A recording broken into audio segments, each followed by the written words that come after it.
Okay, the roll call for the meeting of the planning board for July 8th, 2021. Carrie, I'm sorry to interrupt you, but Mrs. Capizzoli needs to be moved over to a panelist.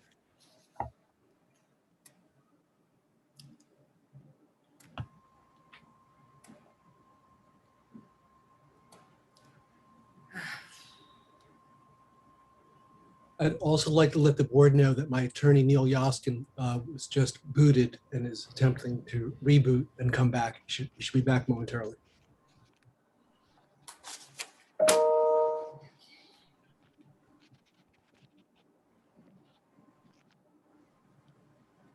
Oh, good, and Ms. Dax is here now too. So I think Julie is on. There she is. Hi. Okay, Hi, we're doing thank you. a roll call. That's correct. Ms. Capizzoli, I am here. Mr. Cohen, Yes. Mr. McGowan, Yes. Mr. Oakman,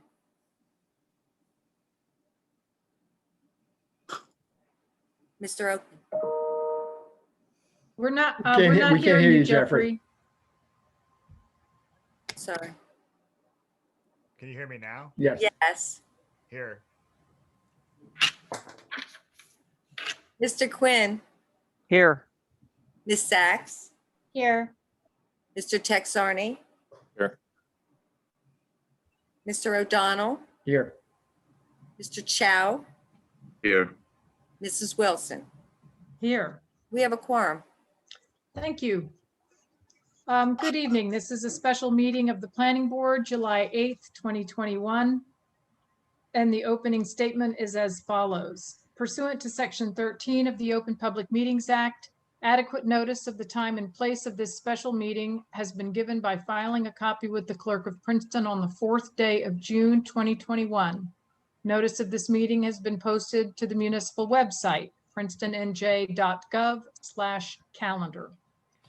Pursuant to Executive Order 107, due to the state of emergency in New Jersey regarding COVID-19, the coronavirus, notice that during the declared state of emergency, all regular and special meetings of the Princeton Planning Board will be held electronically via Zoom, was transmitted to the Princeton Packet and the Times, and was filed with the Clerk of Princeton on April 8th, 2020, and again on January 6th, 2021. Please note that members of the public will have an opportunity at a specific point in the proceedings to comment and ask questions. Please be aware that this meeting is being recorded.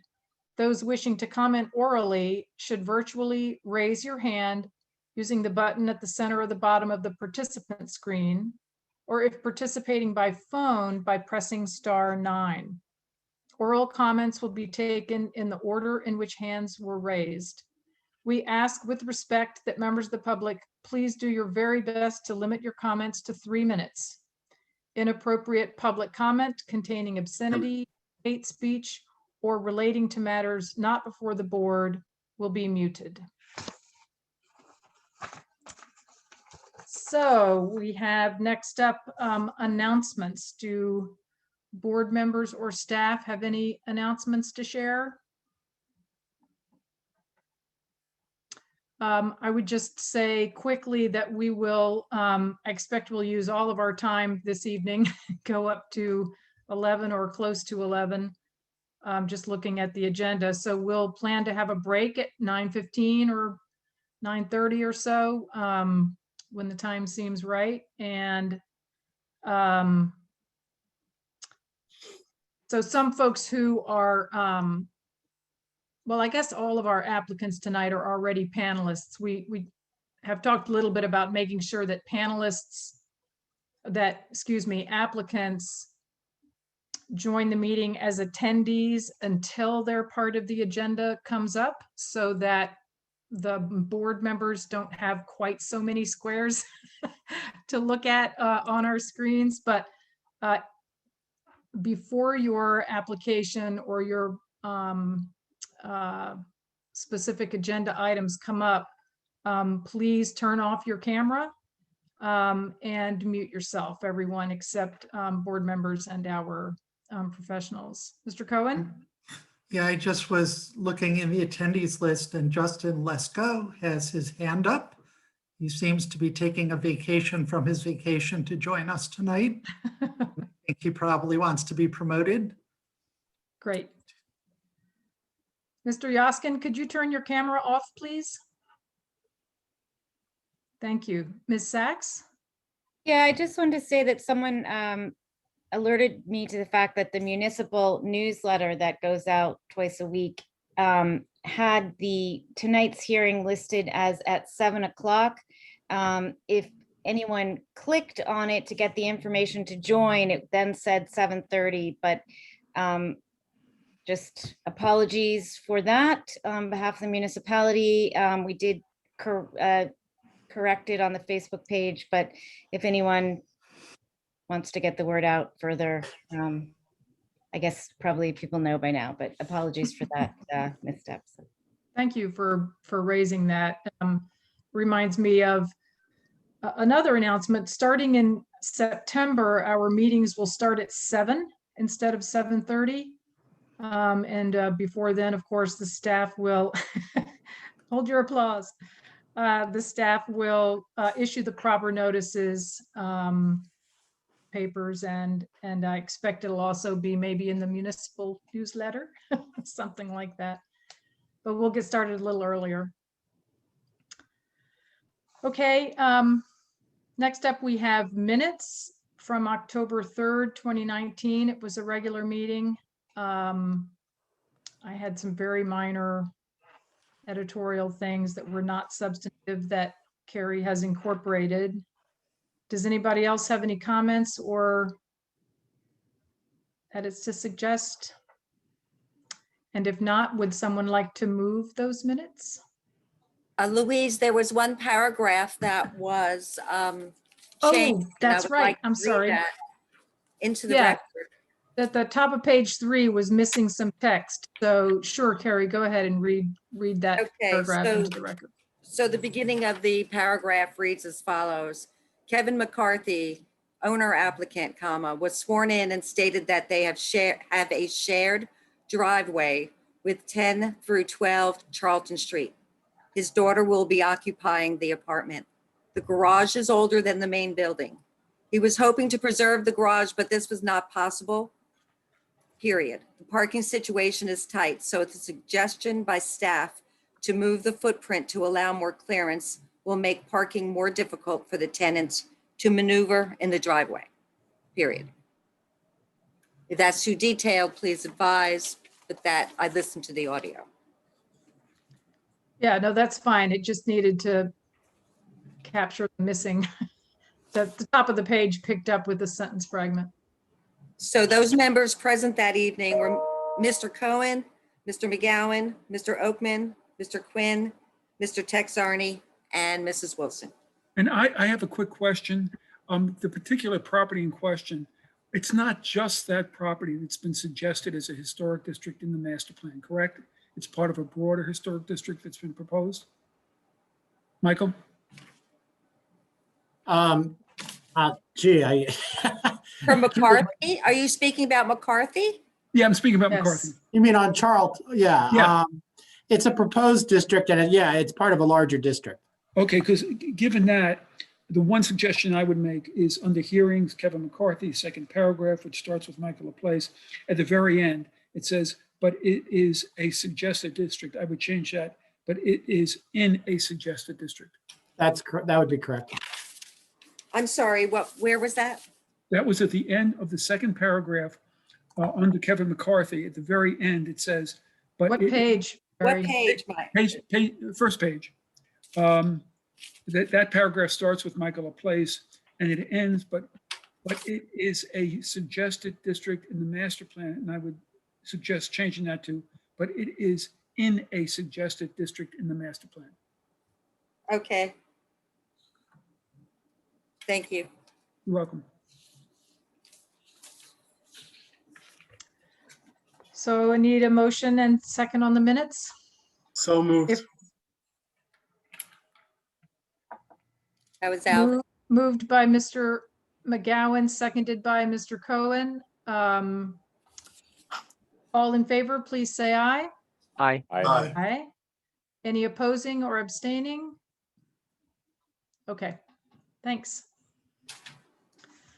Next, we have two ordinance referrals. The first is ordinance 2021-16, electric vehicle service equipment. Mr. Laplace, I think you were gonna get us I'll going start. here. Yes, thank you, Chair.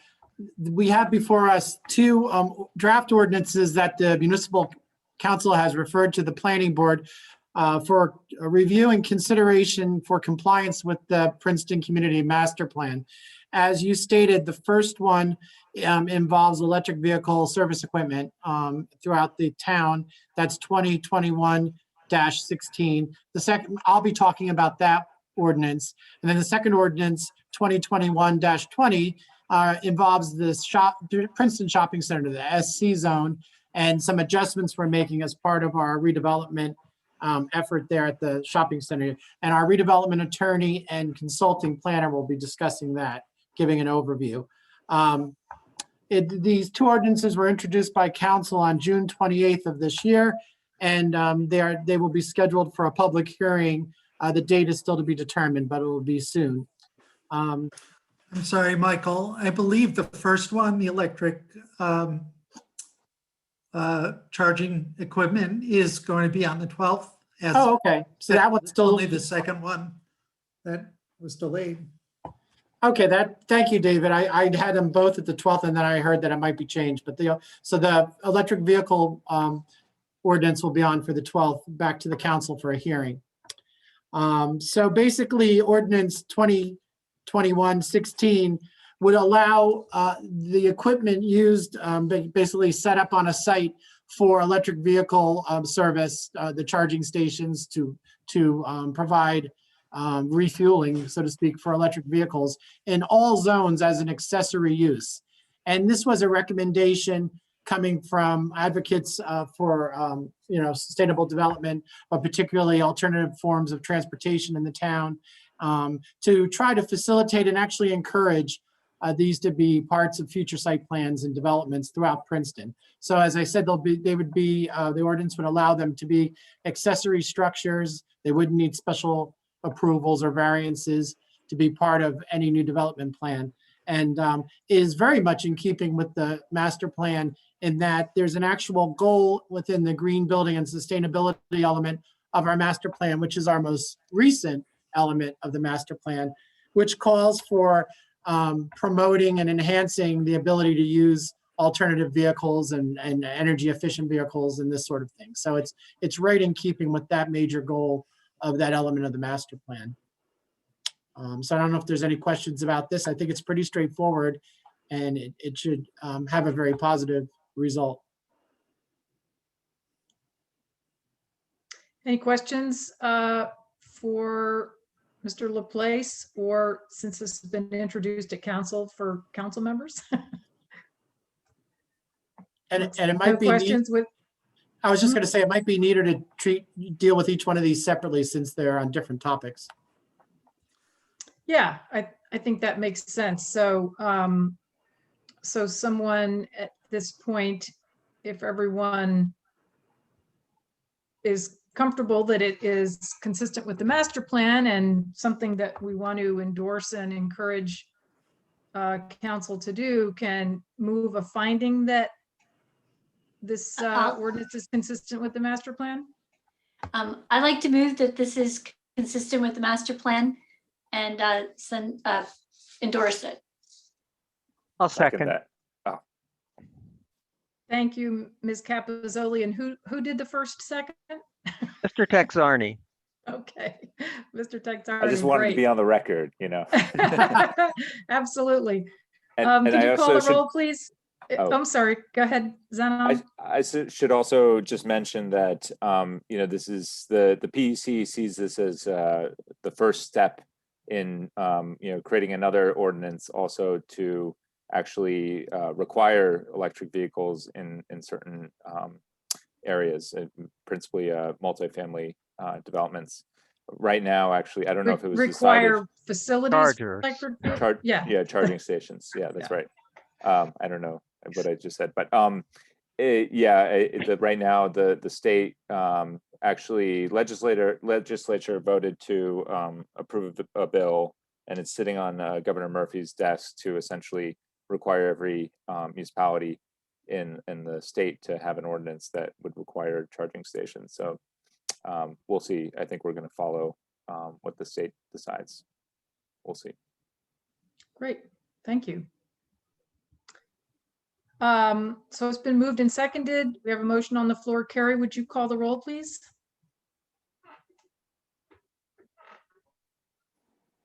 And you're muted. Sorry. Ms. Capizoli, Yes. Mr. Cohen, Yes. Mr. McGowan, Yes. Mr. Oakman, Yes. Mr. Quinn, Yes. Ms. Sachs, Yes. Mr. Texarney, Yes. Mr. O'Donnell, Yes. Mrs. Wilson. Yes, Motion carried. great, thank you. It's really great to see that ordinance. Next up, we have ordinance 2021-20. As Mr. Laplace described, this is the SC zone ordinance amendment. And I see Mr. Sullivan, Michael Sullivan from Clark Caton Hints. I do not see Frank Regan, but that doesn't mean he isn't here. Is he on with us yet? I don't see him. I'll check the attendee list, but I don't see him. Yeah, I'll just mention, I think Mr. Sullivan could probably get us started in terms of an overview. This is simply amendments to the SC zone code to help us move forward with our redevelopment plan for the shopping center.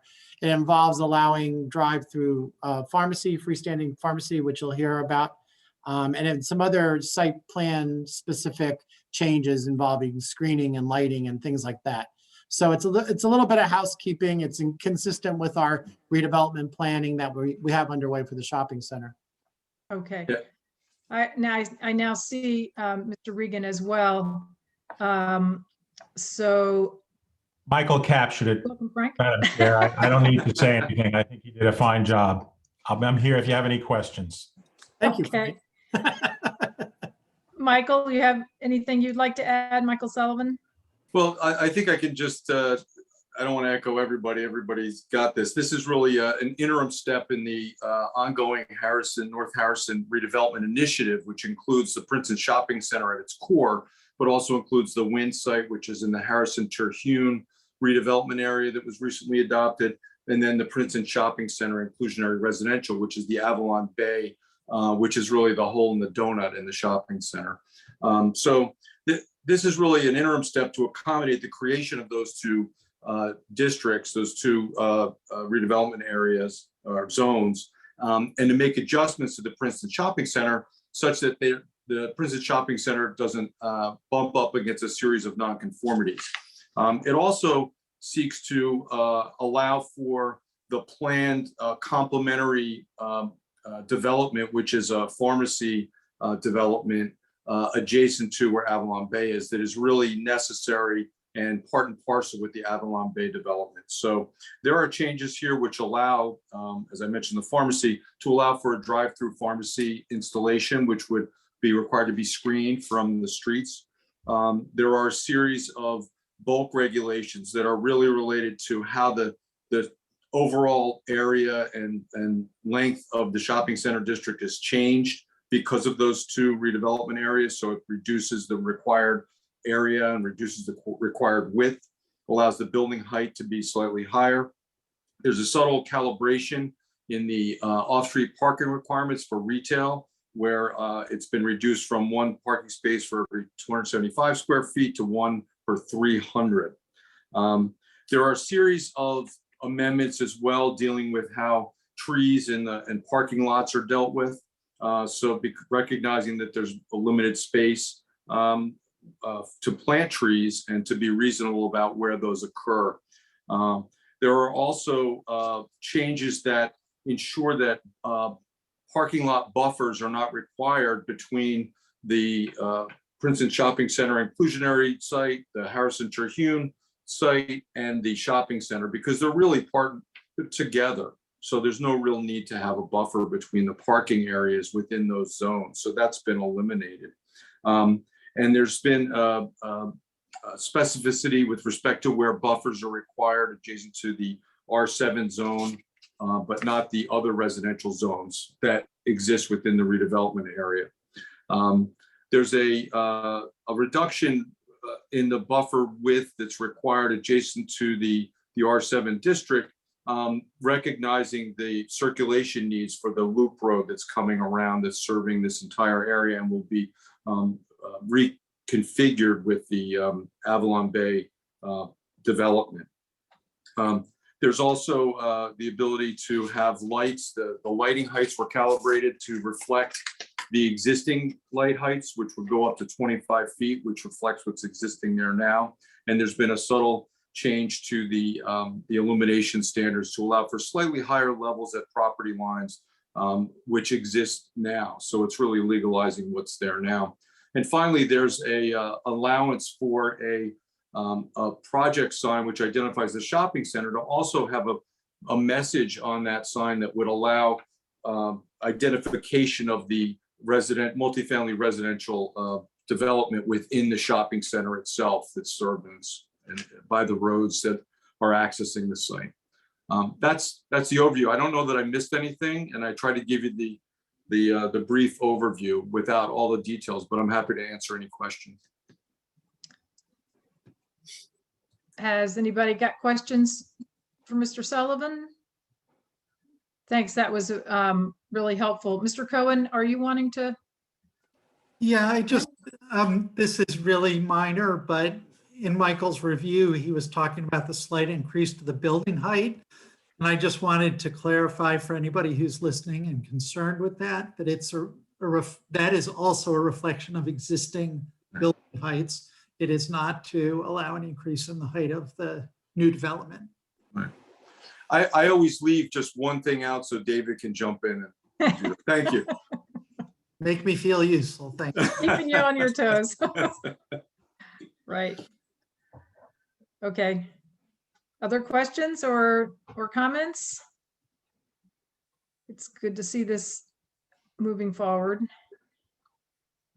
Would anyone like to make a motion? We would need to open this up to the public. My concern is that there are people who had their hands raised, but I don't think it's related to this. They had their hands raised from the very beginning. And I think it's all related to the next app, the university. So I don't know how to handle this. Oh, well, this isn't a hearing. Is that correct? Mr. Yeah, there's Mueller, no Mr. public Reagan? comment. Yeah, right. So the hearing takes Oh. place at council when those Right. ordinances come Okay, I'm sorry. for the public hearing and adoption. So the time to make public comments to the council on the EV service equipment ordinance is, did you say August 12th? Is that? July And- 12th, July 12th. Oh, I'm sorry. It's only the 8th. Good grief. Next week. Right. And council will, I just want to explain, Louise, when the second one comes, I just don't know whether it's going to be on the 12th. Do you want to speak to that at all? yeah, it's unfortunately the newspaper failed to publish the notice. So we may have a special meeting just for this, but we're trying to figure that out and we'll know very soon. Okay. And I'd like to move the ordinance. Okay. I will second. Second it. Did Mr. O'Donnell do that first? Yes. Okay. Moved by Ms. Sachs, seconded by Mr. O'Donnell. Carrie, would you call the roll, please? Ms. Capizoli, Oh, Yes. Mr. Cohen, Yes. Mr. McGowan, Yes. Mr. Oakman, Yes. Mr. Quinn, Yes. Ms. Sacks, Yes. Mr. Texarney, Yes. Mr. O'Donnell, Yes. and Mrs. Wilson. Yes. And as was the case with the other motion, this is for a finding of consistency with the master plan and recommending / endorsing its adoption by council. Okay. Good night, folks. Thanks for your attention. Bye-bye. Hi, Michael. Thank you, Frank. Thanks very much, Michael. Boy, does he look happy, doesn't he? Yeah, boy, that was. He must be living a righteous life. Okay, applications. First up, we have the continuation of Landmark at Princeton. This is preliminary and final major subdivision and site plan. The property is on Snowden Lane, block 4502, lot 5, file number P 2018-607P/SEF. And I know we want to hear from Mr. Scott, the neighbor who did not receive notice last time. This was before us, which was and so after we hear about Mr. Scott and his discussions with the applicant, we'll talk about the variances again and get an overview of those and how they might have changed. Then we'll have a board discussion and go over conditions and that kind of thing. So Madam Chair, yeah. I missed a meeting and I will have to sit out on this one. Okay. Thank you. And I'll be also sitting out. Ms. Sacks, are you, I saw you raise your hand. I'm not sitting out. I just am cognizant of the fact that there are so many people here for the next application. And so I feel like it would be the humane thing to do to let everyone know that it sounds to me from what you just described that we're probably looking at approximately, it could be half an hour. It would be great if it was less. But anyway, it's not going to be, I think, in the next 15 minutes. So if people want to take a little break. Yeah, thank you. That was worth saying. Sharon, Is Mr. Scott with us tonight? I'm sorry, Mr. Laplace, what were you? Yeah, I apologize. I just wanted to note for the record for some folks that might be a little confused where we are in the process. The applicant had completed the presentation, public comment was received. What happened was we then found out that one of the adjoining property owners had moved to Princeton very recently and hadn't received notice. So the board decided to be accommodating to this neighboring property owner, and some added time was given for this property owner, Mr. Scott, to be able to review the application. So I just wanted to let anyone who didn't know that that's where we are in the process. Great. And I do see Mr. Scott is here. Maybe you can turn on your camera, Mr. Scott. So the rest of public comment is done, but you have an opportunity at this point in time to offer up any comments you weren't in a position to make last time because of your, because of the lack of notice. And then maybe the applicant can sort of chime in after you're done. Yeah. Thank you. Madam Chair, just one thought. That what Michael described and what you've indicated, absolutely accurate as to where we were at the end of the last session. The one wrinkle is that the number of variances proposed is being reduced from 8 to 3. The public has never seen that before. Mr. Yaskin is going to talk about that. I think the members of the public are entitled basically to comment on the reduction in the variances if anybody wants to do so. Comment on just the reduction of the variances? Yeah, that's the only change. I believe that's the only change in the application. Okay, all right. Mr. Scott, you were sworn in last time, right? Yes. Yeah. I believe so. So Yeah. you don't need to be sworn in again.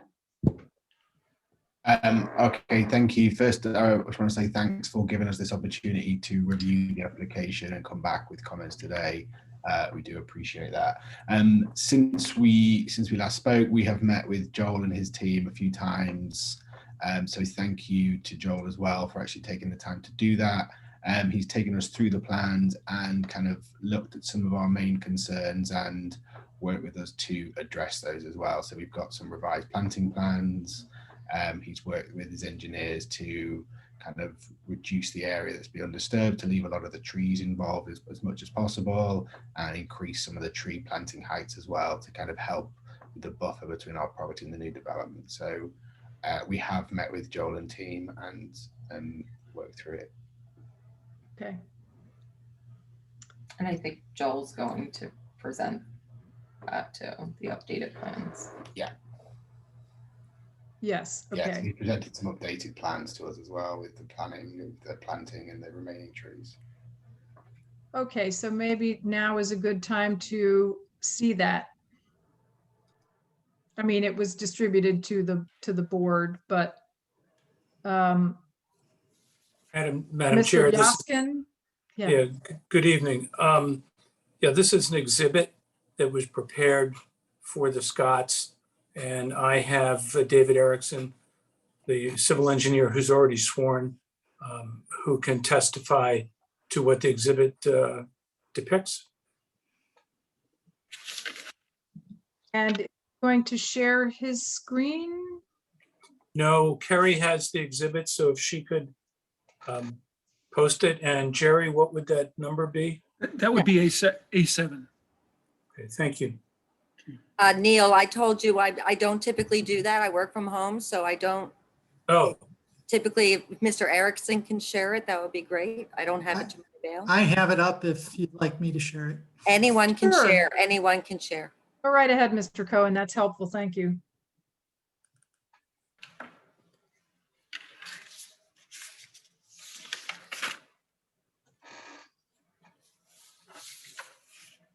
Can everybody see it? Yes. Yes. In fact, that should be A8 rather than A7. I made a mistake.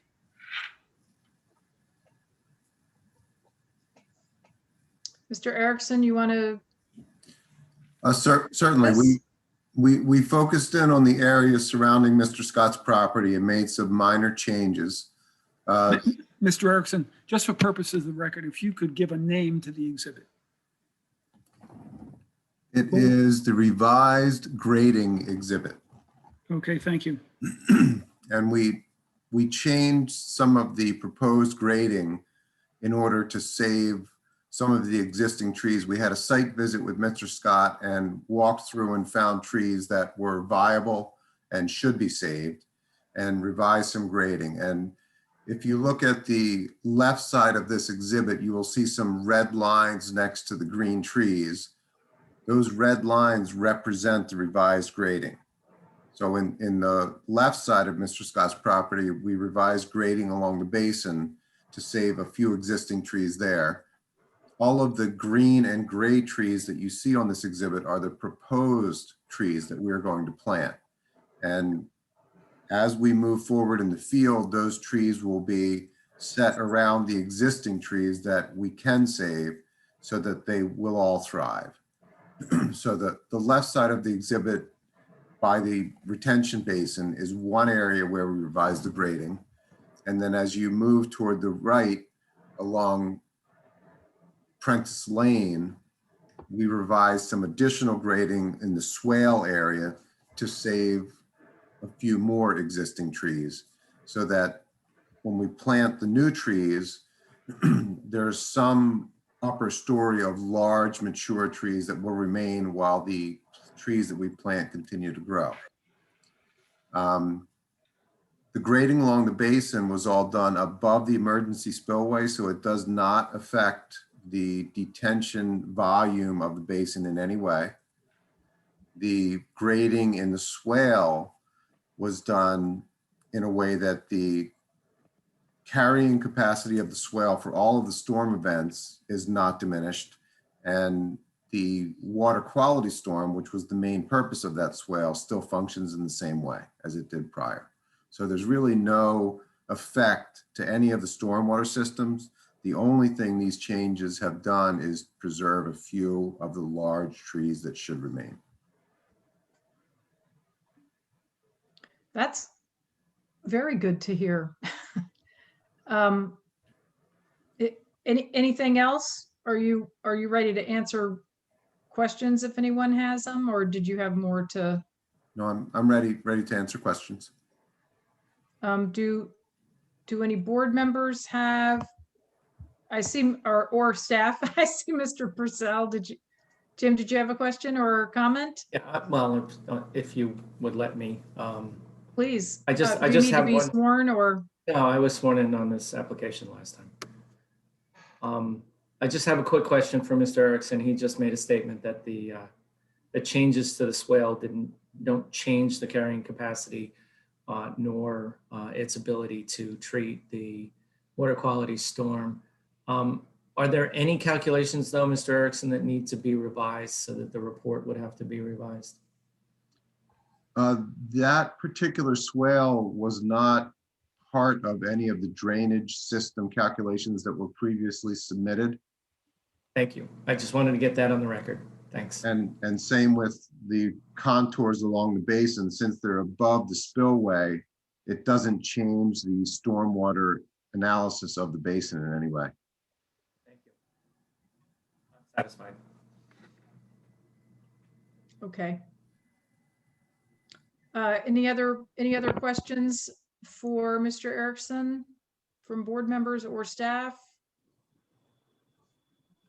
This looks like a really good change. Thank you, Mr. Scott and Mr. Schwartz for making this happen. It's an improvement. Louise, Mr. Scott has his hand up. Oh, I'm sorry. Did not see that. Mr. Scott? Again, yeah, thank you. I think this is great, leaving those trees. Just one of the change that we discussed that a shoe has been submitted, which trying to make sure everyone's aware, is the new tree plantings to be, the height of the new tree plantings to be increased as well. So an average of 10 to 12 feet is from the, I think it was 6 to 8 in the original application. Okay. And does that mean they're roughly the same caliper? I mean, sometimes I know when you get up to a certain point, the trees sometimes have a little bit less of a survival rate. Although I don't want to get in the middle of this at all. So, but I would just assume that those plantings will be reviewed by Mr. Dobromilski, and he can advise on, you know, which species would be particularly good if you're going to go that high with the initial new plantings. We can just add that as a condition, maybe, if Mr. Scott and the applicant are okay with that. Yes, Yes. we are. I am. As part of resolution compliance, we will change the heights of the trees and discuss it with the landscape committee. Yes. Right. Cohen? Yeah, so that was the question. I was just going to ask, does this revised plan show the revised heights, or is that something still to be added to the drawing? So this revised plan was just prepared as an exhibit for the hearing. When we go through resolution compliance, the landscape plan, which has the charts of all the different trees and heights, will be revised in accordance with our agreement with Mr. Scott. Okay. I believe this exhibit was uploaded onto the website on Tuesday. Great. Thank you, Ms. Phillip. Any other questions for Mr. Erickson or the applicant on this particular issue? If not, we'll go on and ask to hear about the variances, the change in the request for variances. I'd be glad to speak to that. Mr. Yoskin was booted again. I think Elsa is playing with his computer. Is that his cat? No, it's the hurricane. Never mind, I don't need to know. In any event, he's still trying to get on. So until he does, to keep things moving along, I'll answer the question that you just asked with regard to the variances. As I'm sure everyone remembers, we had a long conversation about that at the first meeting. And we are willing to modify our variance request. Originally, we asked for it for all 7 lots. And we're willing to remove that request with regard to 4 lots and just ask for the variance on the 3 lots that are the most challenged, which are lots 4, 5, and 6. Is this a height to setback variance? Yes, it is. Okay. Do folks have questions about that? Do you have a plan handy so that you could point out these lots to us in the plan? I can't open the plan, but maybe David could do that again. I could if you give me a couple of minutes. Okay.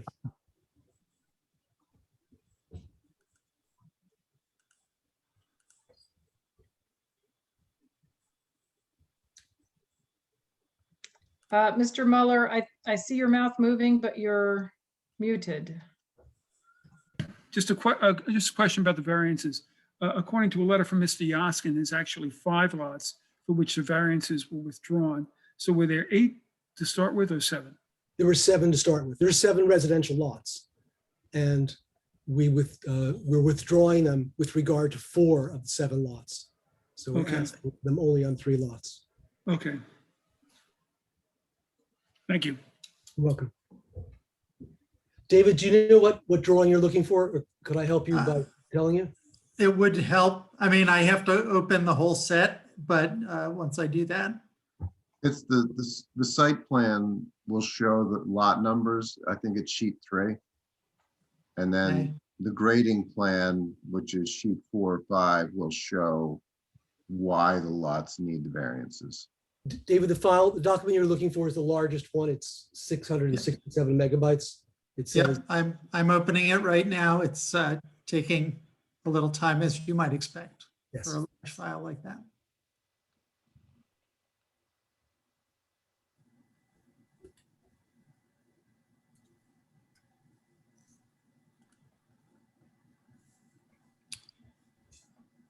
Harry, if I may, just to clarify for you, I think that the little bit of confusion is that one of the 5 lots is actually the lot with the drainage on it, the detention basin, lot 3.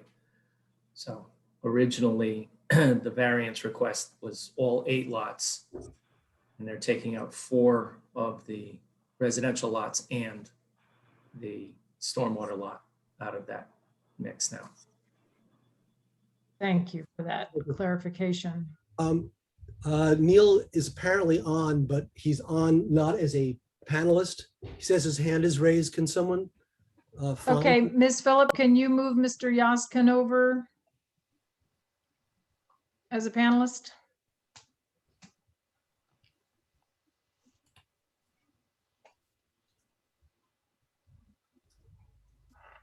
I'm sorry. Yeah, I was working on trying to upload that map, so I will do that.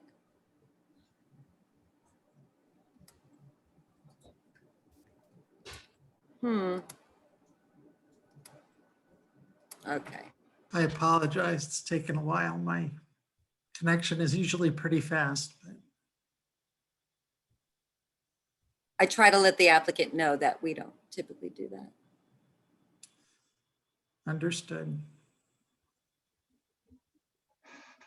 Okay, I'm back.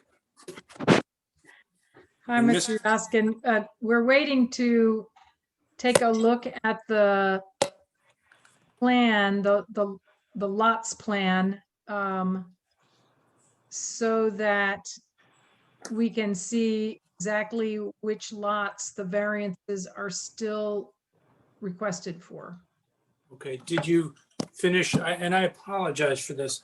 when Mr. Cohen went to post the exhibit, the grading exhibit, it crashed my Zoom and I simply couldn't get it back. So I've stolen this device from my wife. I happen to have the plan. I guess you all need to see it. We know, we being the applicant and his professionals, we know what the plan is. We had no problem, Carrie, we didn't have any problem seeing these exhibits last time. Carrie, I can bring it up if you'd like. I have it on my screen now. Okay, why don't I you do believe that? you put it up last time. I had asked you to do that last time, Neil. Yeah, okay, there we go. And just to clarify what Mr. Purcell said, these were actually 7 separate variances, one for each of the residential lots. There was no variance from the height setback requirement needed for the stormwater lot. So I think it would be appropriate now if the applicant, Mr. Schwartz, can explain, those are the 3 lots that you see there for which the variances are still sought, and he can explain why that is. Sure. The 3 lots are the lots, leftmost lots on your screen. Lot 4, which is the largest lot, it's over 2 acres, borders Harry's Brook, and then a lot joining it, lot 5, and then lot 6. So all of those lots have constraints having to do with the degree to which land is being preserved and the shape of the lot. So for example, lot 4, you can see some lines which are parallel to the tract boundary.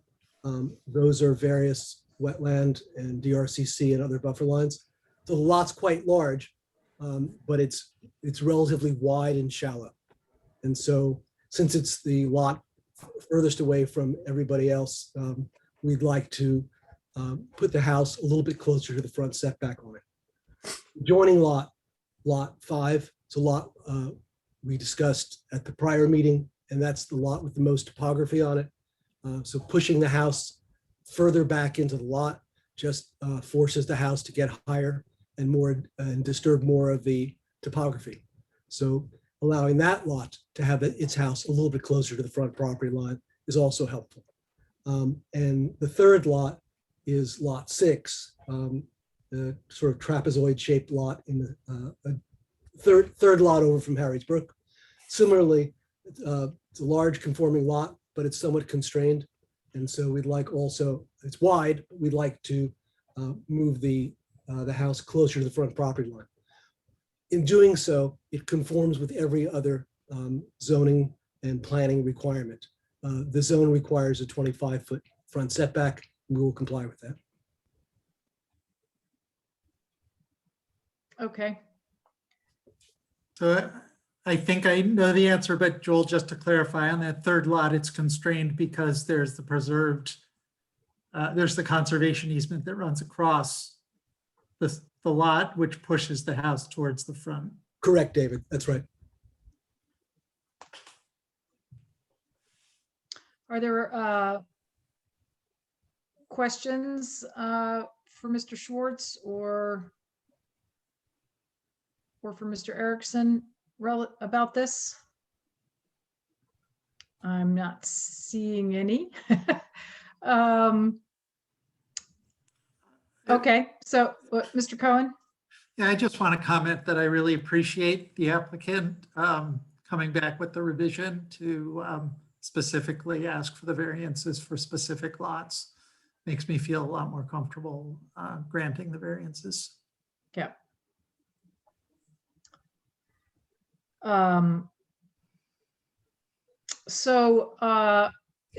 Would the board like to then just sort of discuss more broadly beyond the variances? Any final discussion of this application? Any questions for the applicant or any of the professionals? I see Mr. Quinn and also Mr. McGowan. I defer to Mr. McGowan. Go ahead, Alvin. I noticed there are 8 units here, but I didn't see any proposal for an affordable unit. Was that triggered by this proposal? And if it was, why is there no provision for an affordable unit. Joel, do you want to answer that or shall I? Why don't you, Neil? All right. Mr. McGowan, there's actually 7 lots. The 8th lot is a stormwater. And under the township's ordinance, which I do not have in front of me, this is not an affordable inclusive project. Well, this gets interesting because now we're back to the 20% set aside, which was in existence at the time. And there was an obligation to produce an affordable unit. Every 5th unit, if you will, was supposed to be an affordable unit. Mr. Cohen, do you have something to add here? Yeah, Alvin, I believe that at the time that this project was submitted, the ordinance only applied to the borough, the former borough, and the township did not have. Wrong. I'm sorry. No, see, this happens a lot. And I know that I had a version with the township's ordinance in it. And actually the township had a 22% set aside. It had a 22% set aside. The 22% set aside only for the Avalon Shopping Center project. No. This goes back years, even before we discussed Avalon. As the borough had a 20% set aside. Can Derek had- here? Yes, I am. Can you comment on this, Derek? It's my belief the township never had a 20% set aside. I've never seen it on any residential neighborhood.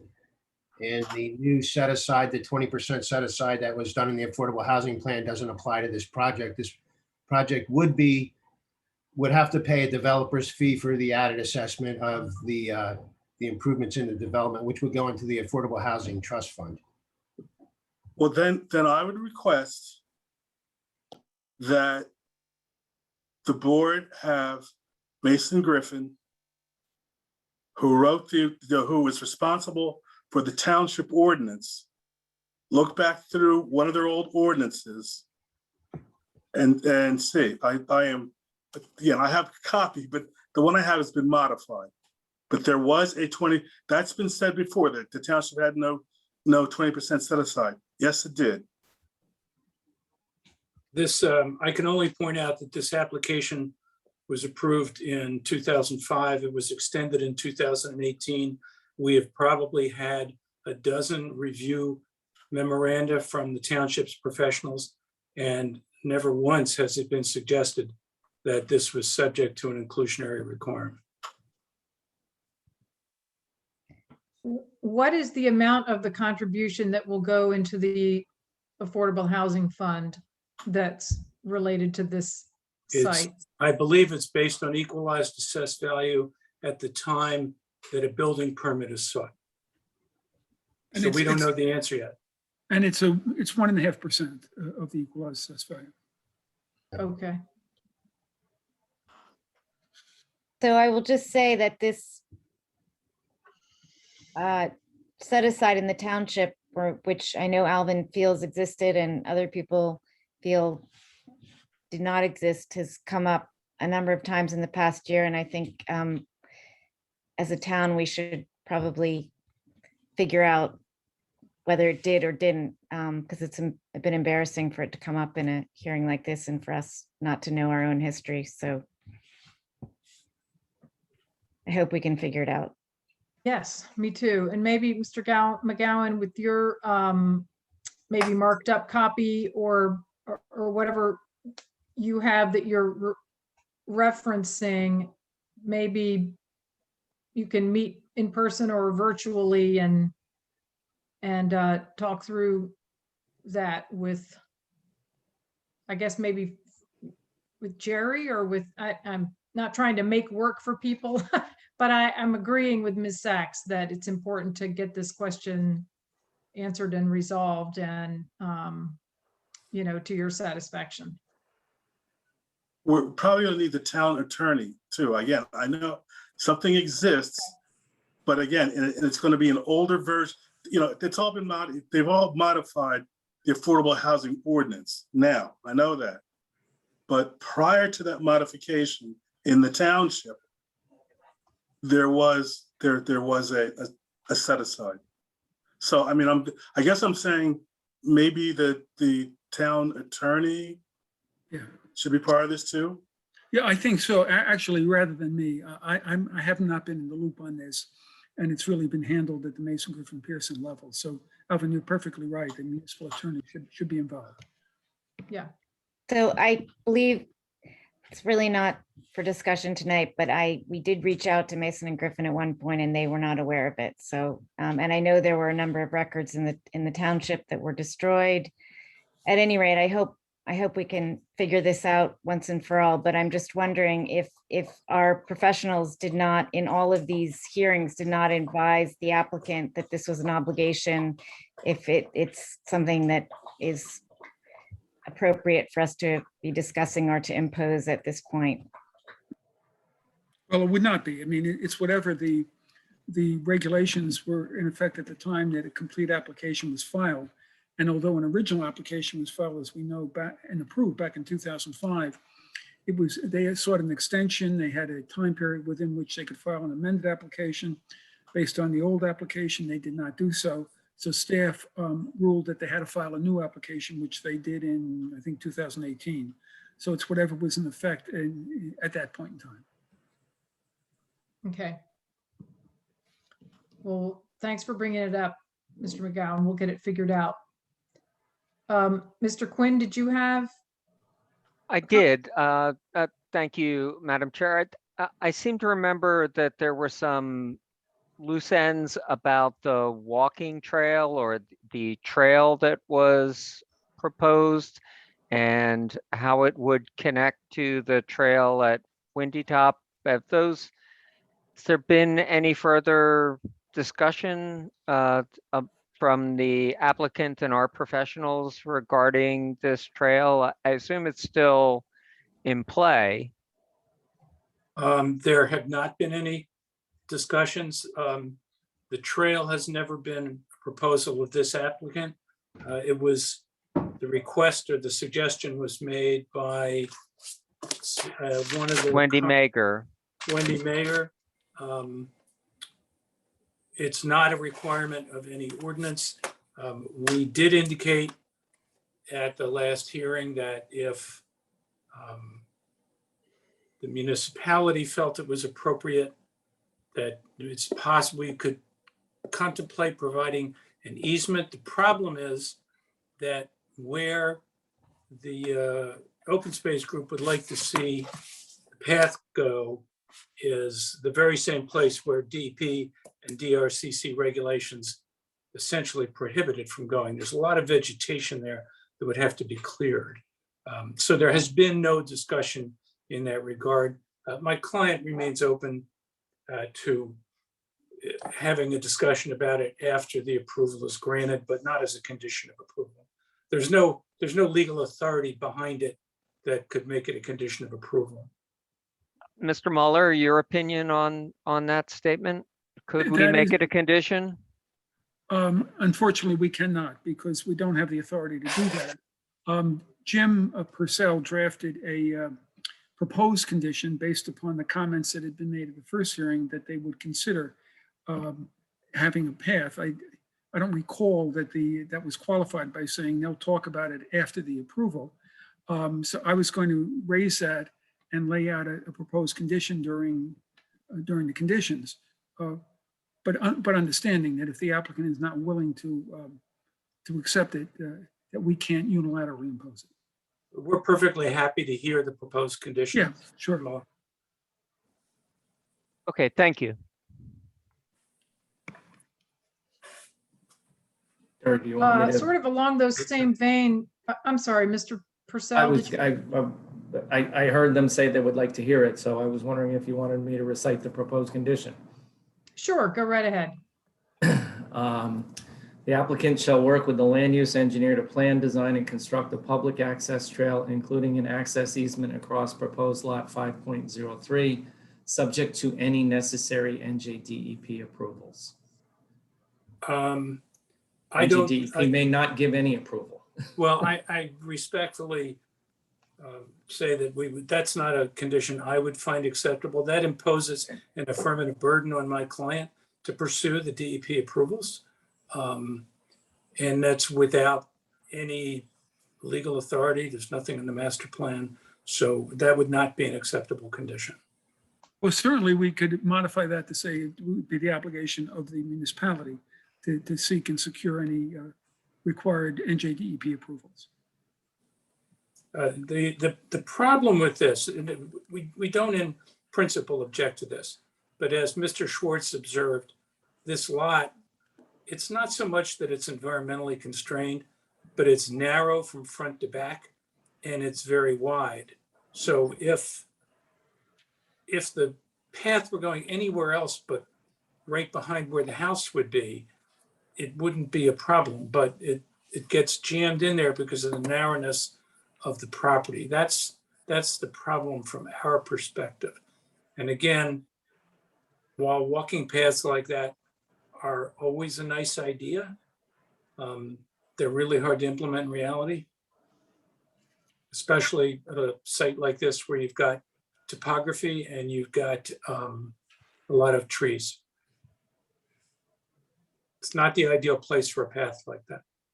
Yeah, what if we had Jim's language, we added the language, but the municipality would have the obligation to secure basically any approvals from NJDEP, and that the path would have to be acceptable to the applicant, so that you would have an opt-out provision basically after working with the municipality on this to see whether it could be done. And you might find that it's working out. But if you decide you don't like it, you would have the opt-out. Well, let's make pretend this is a real meeting and we'll make pretend I'm turning around and saying to my client, Joel, is that condition acceptable to you? I'd like to remind everyone that at the last meeting, Wendy Mager appeared and she correctly stated that she and I talked about this 16 years ago. My position has not changed, nor has Wendy's.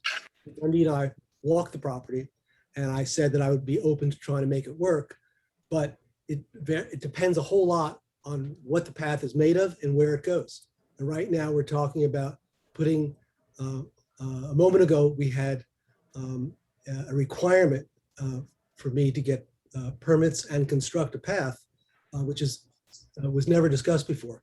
I appreciate Mr. Purcell's willingness to modify the proposed condition he read, but this was something that was going to be a project of Friends of Princeton Open Space.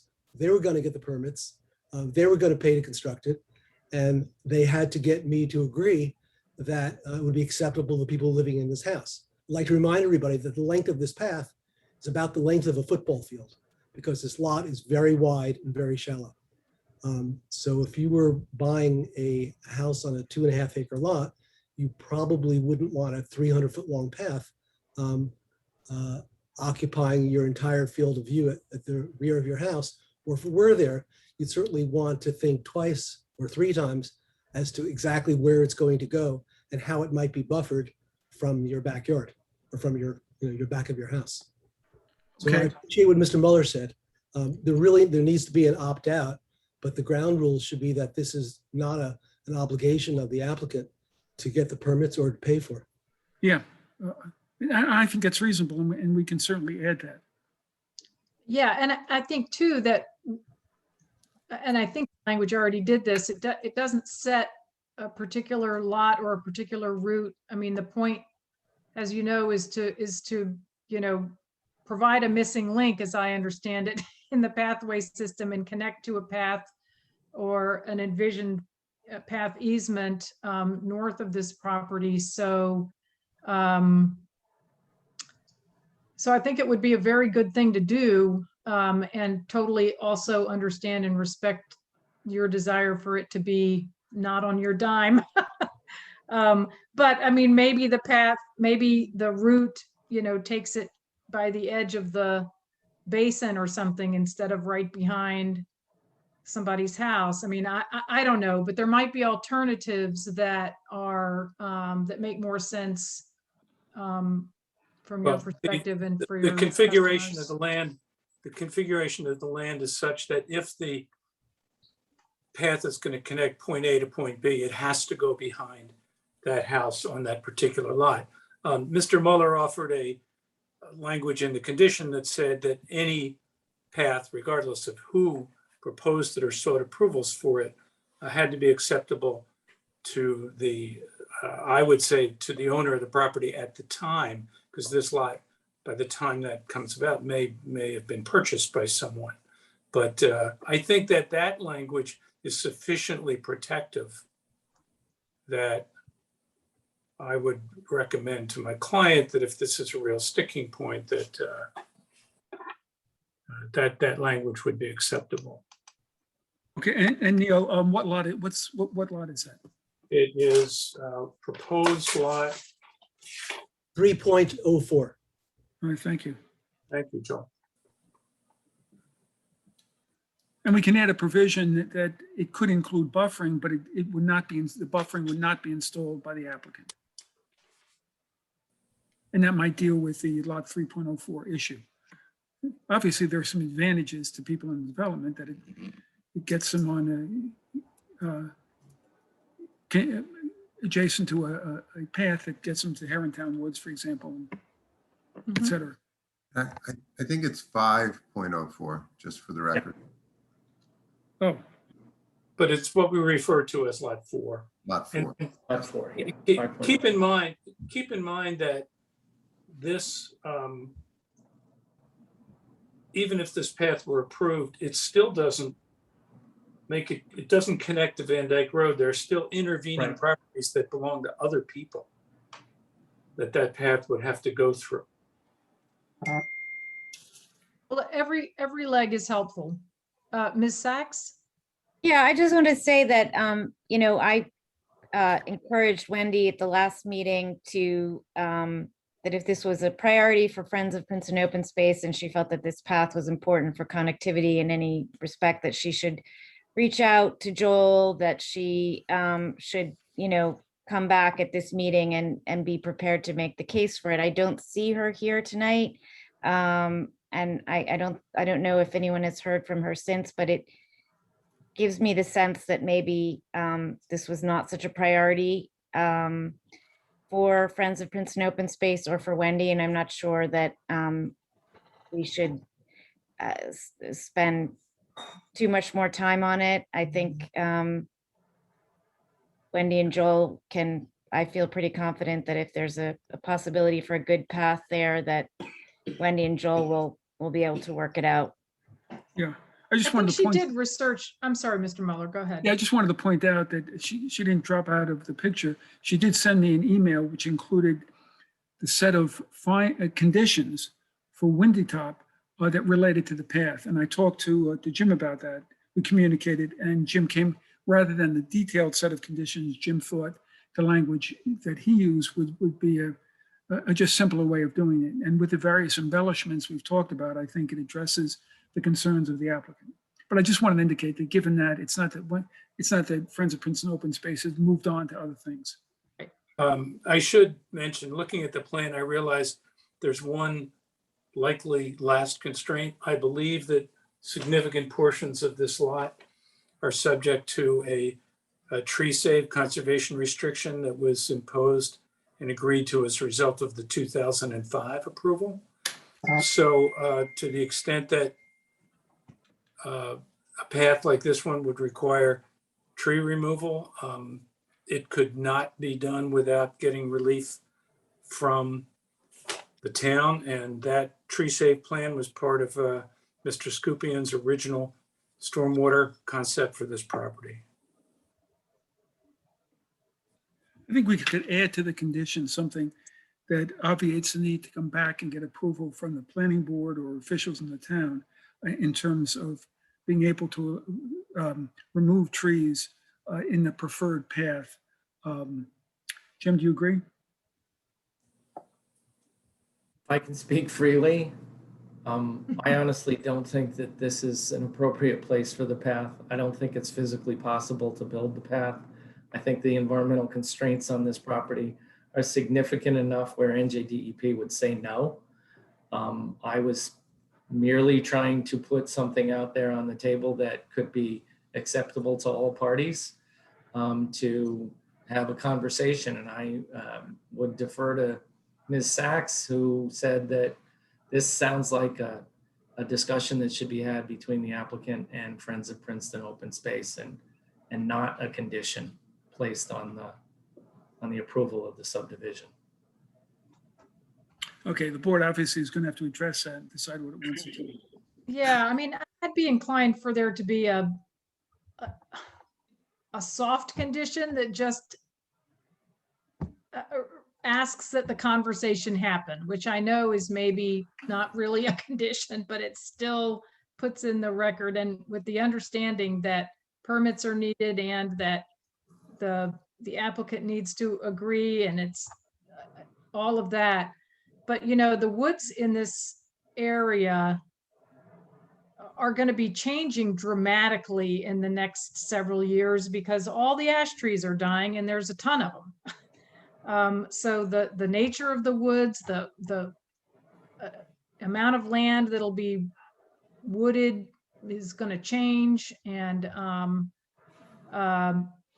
you know, that sort of begs the question of how we might provide for some advice and guidance to the applicant and to the eventual homeowners here about stewardship of the portions of their property that are in conservation easements, and how, you know, how they might think of that. That's, you know, not something that we can dictate with a condition, but I guess that's just to the point that the route could potentially a route might become more feasible than currently appears because of the changes in the woods or something. I don't know. I wouldn't want for the condition to disappear altogether, because I'd like for there to be at least one more stab at trying to make it work, with the understanding that it might not. That sounds like a reasonable compromise, to request that Friends of Princeton Open Space and the applicant continue to work together, if at all possible, to create some sort of thoroughfare. If not now, then in the future. That would be an acceptable condition. And I would add to that if the applicant is able to work that out with Friends of Princeton Open Space, now that's a change in the plan, right? But that they do not have to come back to the board. I think nobody would want that. Maybe we have it subject to administrative sign off. I don't even know if we need that. We probably don't. If Friends of Princeton Open Space finds it acceptable and the applicant finds it acceptable, that I think should be sufficient. I agree with that. Thank you for that. Mr. Cohen? I just wanted to come back very momentarily to the question of the affordable housing, because I took a quick look at the zoning ordinance. There was a specific 22% set aside in the RM zone, which is the Washington Oaks neighborhood. Alvin, I think that might be what you're referring to. So I just wanted to put that on the record, that that was the only thing I could find in a quick review that referred to a mandatory set aside of 22% in the former township. Okay. Can I ask, oh, excuse me. if I could, can I ask you what you're looking at? I mean, is there, like, is it 10B? Is it like 10B, blah, blah, blah? 10B-336. Okay, I'll look. Any other questions or comments before we ask Mr. Mueller to go through conditions? We would have to open to the public, we would not. Oh, I'm so sorry. No, we don't. Actually, the public hearing was held in our June meeting. We had only one individual and so we closed the public hearing. We still wanted to hear from Mr. Scott because he had not gotten notice, but we did have, oh, I'm sorry. We were For the going to have public variance. hearing just on the variances. Right, sorry, I needed to take a connecting flight to that. And my concern is all of the individuals that have their hands raised, I'm almost positive it's related to the next application. So I feel it's best to be clear. I'm going to lower all hands of the public. And I have a list of those people who are waiting to speak from the last time, that only 4 of those individuals have their hands raised right now. There are 2 others who are here. So I think it's just fair for me to lower everyone's hands to give everyone an opportunity to speak. Before we do this, and I guess I'd address this question to Mr. Mueller, because it's a question of procedure. The variances are being reduced in scope. They're not being expanded. So, and there was no public comment last time with respect to variances. The only concern with the variances came from Mr. Walker, who's a member of the Environmental Commission, and he offered his objections. I can't imagine that the number of variances having been reduced, he would say anything other than still don't like it. But so I don't think public comment is warranted here. Yeah, Neil, you make a good point, and I'm satisfied with it. That we really don't have to reopen it for that. I did want to point out there is a 4th variance. Back in 2005, there was a variance granted with respect to the illumination of, is it Prentice Road? Is that the name of the road? Prentice Lane. Prentice Lane, yeah. And the issue, I know Neil, I believe, suggested that that could carry over to this application. This being a new application, I don't think it carries over, so the board would have to approve that as well. And the illuminate, there's only one basically light fixture, and I think it's at the head of the cul-de-sac, Jim. Right, and the road is darker than the ordinance requires, but that was intentionally done to keep this basically as a semi-rural environment where you don't have a lot of light pollution. Not only was it intentionally done, the original design conformed to the lighting requirements of then the township. The change was made at the request of the planning board. Oh, okay, fine, good.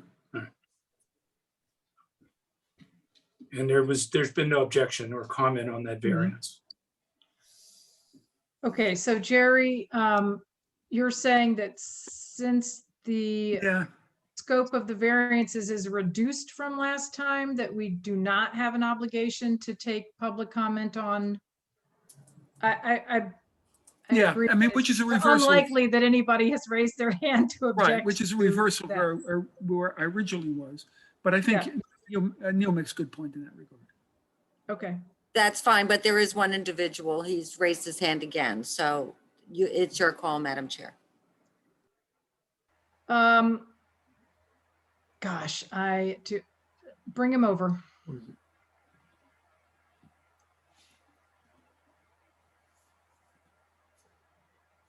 And this person's name, please, Carrie? Brian Walker. Yes.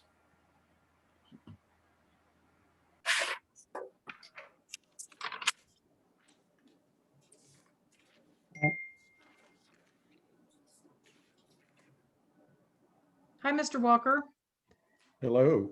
Do you have a comment that is specific to these, this question of variances? Well, I do. I have 2 quick comments. One just Well, from I'm sorry, then before you speak, if you did not speak at the last hearing, then you need to be sworn in by our attorney. He spoke and was sworn in. He did. I'm sorry, excuse me. So the only 2 comments I wanted to make is the first one is just for the planning board to at least review the executive summary of the PEC's comments. And specifically with respect to the variances, I think that allowing the front setback to come forward is a good thing because it's moving it away it's moving the construction away from areas that we shouldn't be in. But the concern remains the height setback on the side yards. And everybody's kind of acknowledged, yeah, this site is really constrained. And so each of these units that are being proposed are constrained. And part of those constraints should be that variances not be granted with respect to side yard height setback ratios. But so that's the overall 2 cents. If somebody can just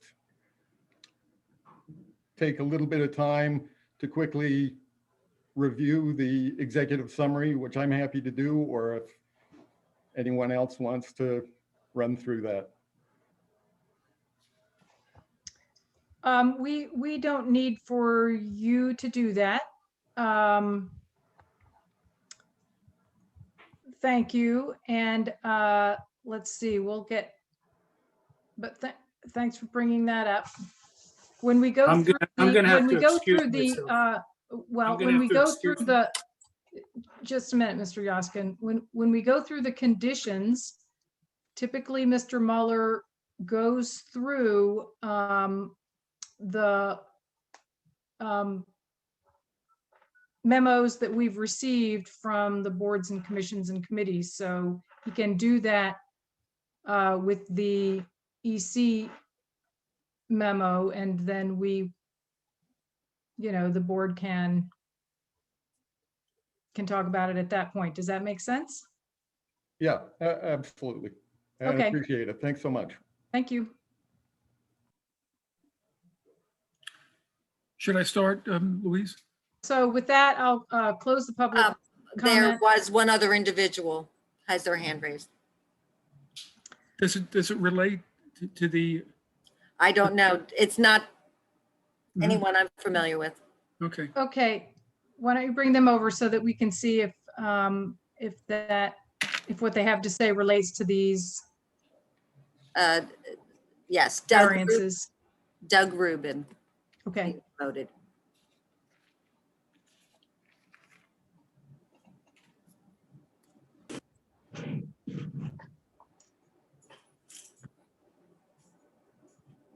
do you hear? I don't see him yet. I'm pretty sure Doug is here for the next I'm here, application, not this, but Yeah, I was going to talk about the third item. So that has nothing to do with Prentice Lane. So you could postpone. Okay, Yeah. Okay. thanks, Mr. Rubin. We'll see you later. All right. Then that closes public comment, and if board members have questions, this is a good time to raise your hand. Otherwise, I'll ask Mr. Mueller to start going through conditions. Okay. Barry, yes. Obviously, we talked about the one dealing with discussion between Princeton, Friends of Princeton Open Space and the applicant. Then Jim, this second one for you, in terms of the regrading with respect to Mr. Scott, you indicated in an email to Mr. Yoskin, your client's engineer should testify as to the impact on the volume of the stormwater management facility. He's done that. He has done that, and I am satisfied with that. Yep, good, okay. And then Mr. Yoskin indicated at the beginning of the first hearing that they had agreed to all the conditions in the original approval. There were 57 conditions in the original approval. Jim went through them. There are only a few that really remain. And one of them is reviewed by the landscape subcommittee of the landscape plan. Then the second one is during construction, the applicant shall give special attention and treatment to those areas of the site that will be subject to high erosion, subject to the approval of the, would it be the township engineer or you, Jim? No township anymore. I guess it's the municipal engineer. Oh, yeah. It would be the municipal engineer rather than you? Well, I am the assistant municipal engineer now. Why don't we make it? Wearing the land use engineer hat. Okay, so I'm going to make it the land use engineer. Then street trees shall be planted along Snowden Lane and Van Dyke Road with this issue we referred to the Landscape Subcommittee and Shade Tree Commission. There might be more specific things on that in the more recent reports. Applicant's plan for street planting along Prentice Lane shall be subject to approval by the Shade Tree Commission. Any future privacy fencing along Van Dyke Road and Snowden Lane shall be subject to a minimum of 50 feet from the property line for solid fencing greater than 4 feet in height in order to prevent an undesirable streetscape. Now, Jim, you would highlighted that's number 13. The next one you highlighted is 17, and you've been crossing out the others. 14, 15, 16 are not crossed out, but I assume that you're not suggesting that they be included, correct? Yeah, I may have missed those. Only the Okay. ones that are highlighted are, Good, are okay. still relevant. Right. The landscape plan should include additional notes to clearly specify high-quality landscape plants with desirable full foliage, free of disease and pets. Final details of the landscape plan, subject to review and approval of the landscape consultant, would be the landscape architect, and the landscape subcommittee. Then the applicant shall provide the township and the land use engineer and planning board attorney for review and approval. It's a detention facility maintenance plan, and then in accordance with a specified section of the township code. The whole plan shall be submitted for review and approval by the land use engineer. The proposed whole routes in relation to this project shall be subject to the approval of the police department and land use engineer. In addition, the applicant shall videotape these whole routes prior to construction, and the applicant shall be required to satisfactorily repair any damages that occurs due to the construction of this, and is determined by the land use engineer. Fire protection plan shall be subject to the review and approval of the land use engineer and fire prevention official. Size of the new water main serving the 2 new fire hydrants shall be subject to the approval of the land use engineer. All water service extensions, including the size and configuration of piping and number and location of fire hydrants, shall be approved by New Jersey American Water Company. The municipal fire prevention official, hold on, and the land use engineer. And that's it for the conditions from 2005, the 2005 resolution. Then moving on, first I'm going to go through my notes, and then I'll go through the reports. Okay, the maintenance manual must be updated to reflect fine tuning of basin design. And Jim, jump in if there's anything that you You think. mean the detention basin maintenance manual? The Yeah. stormwater maintenance manual? Yeah, right. Yeah, again, they answered that question that. Okay, so I don't have to have a condition. They haven't modified the stormwater basin based on the new grading, so Okay, so I'm I have to do satisfied with all of that. So they have to do that. yes. Okay. Then closer spacing of the street trees, and then larger trees as per prior approval.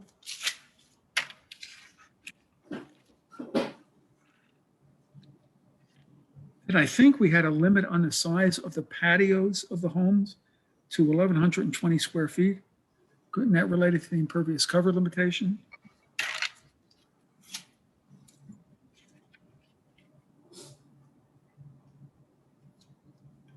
Then the saplings on site are growing on site, and they should be protected as part of mitigation plan.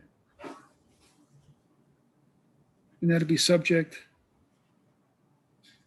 to landscape architect's approval.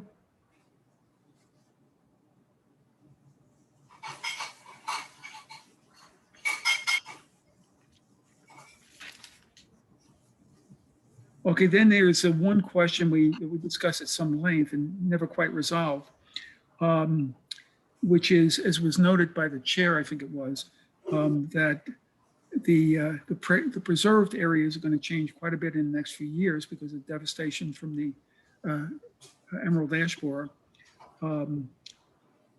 And Mr. Dobromirski had suggested there should be at least a disclosure of lot conditions in this regard. And the owners should know what to do with respect to reforestation. And is there anything that we require them to do? I talked to Mr. Yoskin. We talked about the saplings might be sufficient in quantity and quality to basically address this. Dan, what time is it?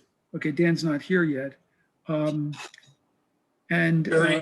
Yes. He is. I think he is here. That recommendation, I passed that on to you from our forester, Ms. Harrigan, who testified at the June hearing. What I would suggest is that you just direct that condition to the Shade Tree Committee, because the thrust of what she was saying was when you lose big trees, there's a requirement in the tree protection or in the tree ordinance for replanting with larger trees, and she thinks it's a bad idea.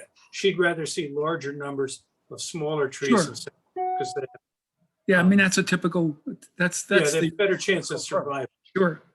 But I Barry, think that Dan is with us.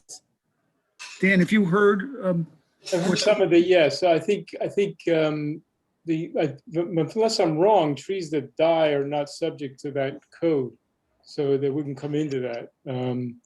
So I think what you're talking about, I mean, it may be that you get more bang for your buck out of the smaller trees. So I think, but some of the conditions you talked about, Jerry, didn't that include some of the, I didn't catch all of it, but something with the reforestation. Is that on individual lots or? that's on individual lots, and as per your comment at the last session, we would at least advise, require that the property owners that purchase the lots be advised as to the conditions, particularly the condition with respect to the ash trees. Right. I think the notion, although it technically doesn't apply, is to basically refer this to the Shade Tree Commission, and I would say to you, as to handle the loss of the tree. Yeah, I think you could either go Shade Tree or Landscape Subcommittee, depending on how you want to handle it. I guess I'm not sure how the Shade Tree Commission normally operates, whether they deal with more removals of living trees or than dealing with this. Yeah, I think it should be the Landscape Subcommittee and you. we don't object to a condition that requires a disclosure. And this harkens back to our conversation in June. What you can't do is say to a property owner, if your woodlands degrade as a result of natural events and natural conditions, you have an affirmative obligation to do something about it. Your tree ordinance deals with the deliberate removal of trees and compensation for the deliberate removal. Right. If you want to require property owners to deal with natural tree loss, I think you have to pass an ordinance to do that. Well, I would. In the areas that are protected by a conservation easement, there are, sometimes quite strict rules about what you can and can't do. And I just want for the property owners who have conservation easements on their properties to have guidance on how to responsibly steward a forested area that's going through a radical transition. We have no problem with the condition to that effect. And I think that can be handled better at the Landscape Subcommittee maybe than Shade Tree, was my Yes, thought. absolutely. So, Louise, you're not suggesting that we impose any kind of affirmative obligation on the property owners. And I disagree with Neil in this regard. That would be very unusual. You really don't see that, but the circumstances are very unusual where we have preservation areas and we know that they are basically going to be deteriorate rapidly over the next couple of years. I think my own view is that given that the planning board would have the power to impose affirmative obligations, but if we would just want to give guidance, that's certainly appropriate also. Is that your view? Well, I just don't know how the conservation easement would be written. I mean, if the conservation easement is written in in a way that says that the homeowner should never go in and, or the landowner should never go in and do anything, then you're creating a situation where all the ash trees die and you have a massive explosion of invasive species. Right. So I'm probably not answering your question. I would like for there to be an obligation to be responsible stewards and for that to be guided by advice from Mr. Dobromilsky and the landscape committee. So, Right. but I don't know, I mean, who's drafting that conservation easement? And how do we craft language that walks that line and allows for flexibility? Do you see what I mean? Well, I would craft the conservation easement. That would be typically done by a board attorney. But the problem is, if we're talking about responsible stewardship, we'd have to be more specific than that. Because I'm not sure what that means here. And I think what we're looking for is some reasonable position in between. I think going in with big trees obviously is not something that the applicant's willing to commit to in any way, but maybe some type of seeding so that there isn't erosion problems, that it involves native plantings, and could involve possibly even some small, very small trees to kind of go in the right direction. That's not very expensive, but it would be responsible stewardship. Yeah. I think that makes sense to you. And the protection of volunteer native species that begin to populate the bare areas. Yes, right. I mean, that's not the usual.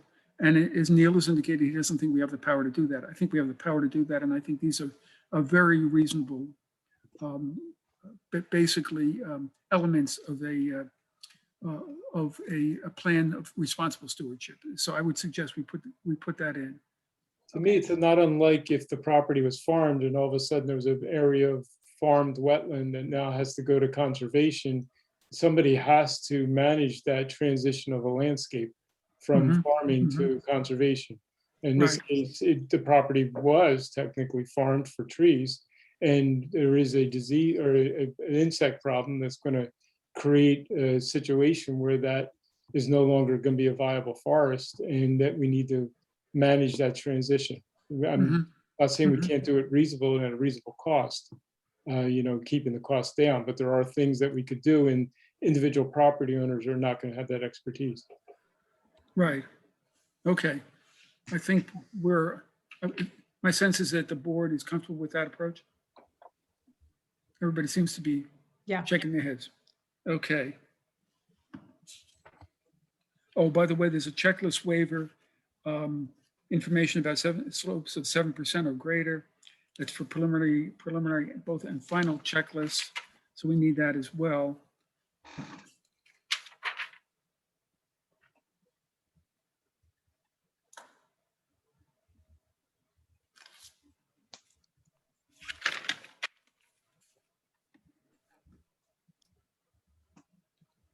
We talked about increasing the height of the trees to 8 to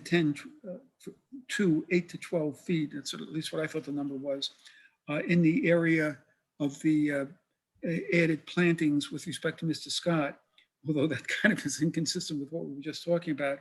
Well, I think it's from 8 feet to 10 to 12 feet. I think that's what he If I can make a suggestion, the plan that Mr. Erickson reviewed with you, I guess he did, that's when I couldn't get on, is very specific in that regard. So I would reference the plan, the revised grading plan.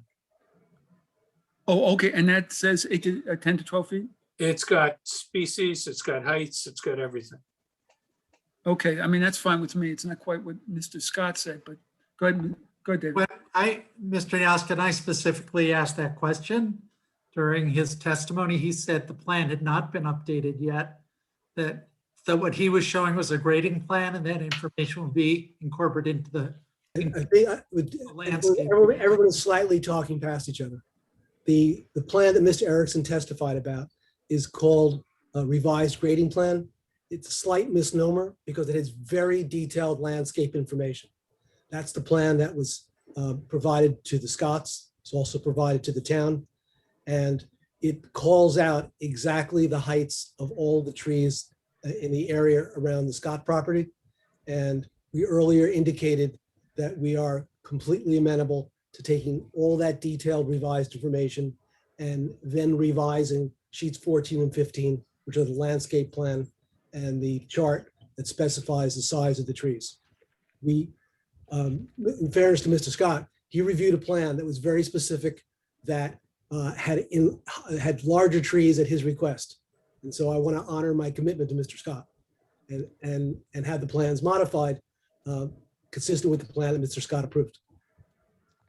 And I want to do that too, and I respect that approach very, very much. I just want to make sure that Mr. Dobromilski takes a look at that and makes sure that those species that you're putting in that are, you know, potentially half again higher than they would have been, are a species that has a good chance of surviving when you're planting it at when it's older.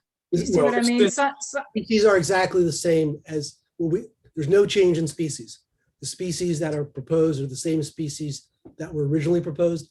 We simply are proposing to enlarge. Okay. Some of the trees. All I want to do is ensure that the trees survive and thrive. That's all. I'm not trying to mess with it. So This part of the plan, like. I withdraw my. This part of the plan, like the entire development plan, is subject to the condition that there be a review by the landscape subcommittee. So. Yeah, okay. that would give us a I will, since I've looked at the plan, I'll point out, and I know Mr. Dobromilski has not seen the plan, that the three species that they're planting are American holly, Serbian spruce, and Norway spruce. Okay. And what were the sheets of the present plan set that are being amended to reflect A8, that is revised grading plan? 14 and 15. 14 and 15. 14 and 15? It's still not clear that the revised grading exhibit, at least as I understood what Mr. Scott was saying, I think I still understand it, is that that's going to be incorporated into the original plans, but that the height of the trees are going to be increased. No? They are noted on that plan, Jerry. Oh, they're already noted on that plan. Okay, Yes. okay.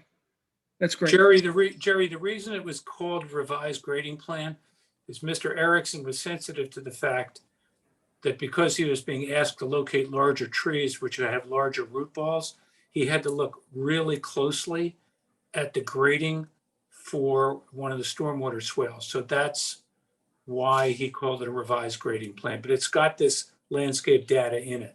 Okay, and it includes, as Jim just indicated, a note, so we don't have to have a separate condition about the height of the trees. Correct. So let me just go through and see if there's anything left in the reports.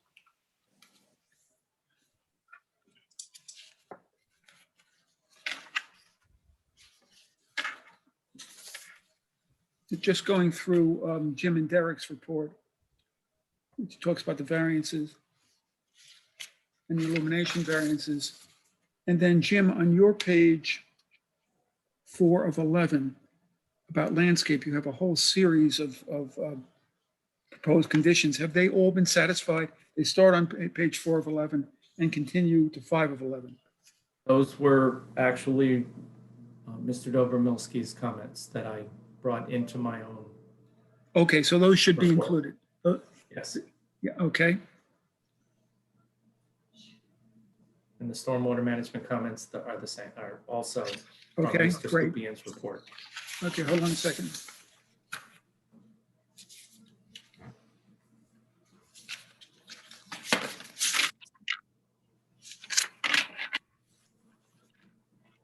And site triangle easements on lots 3.01 and 3.08 shall be included in the deeds.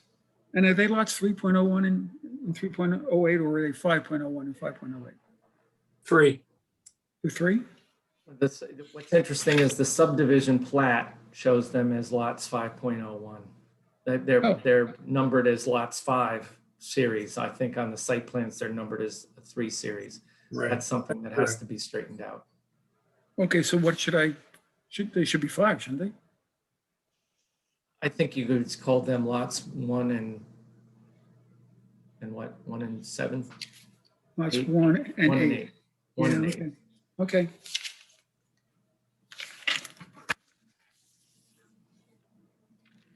And the new standard for sidewalks is 5 feet wide. The applicant shall install the sidewalk in accordance with the latest municipal standards. The applicant must provide an analysis of the cul-de-sac to demonstrate that the largest firefighting vehicles can traverse it without leaving the roadway. Has that been done? Has to be done yet? Yes. Okay. And then noise, nothing before 8 a.m. Noise from rock excavation by planting, jackhammering, or other method is expected to be of most concern. The plan for mitigation shall be subject to approval of the land use engineer.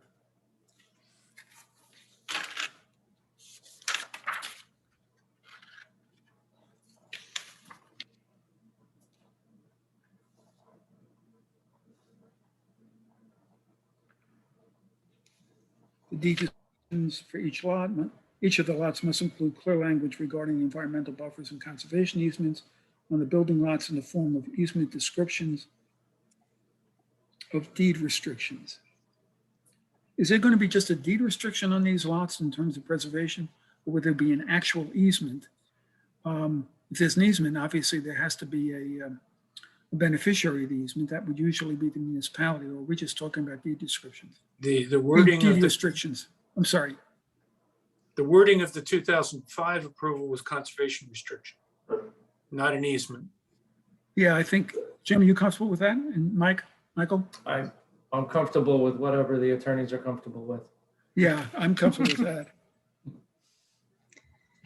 And does that preservation easement, is that runs with the property and exists in perpetuity? Yeah, Yes. yeah. But I think we should put that in.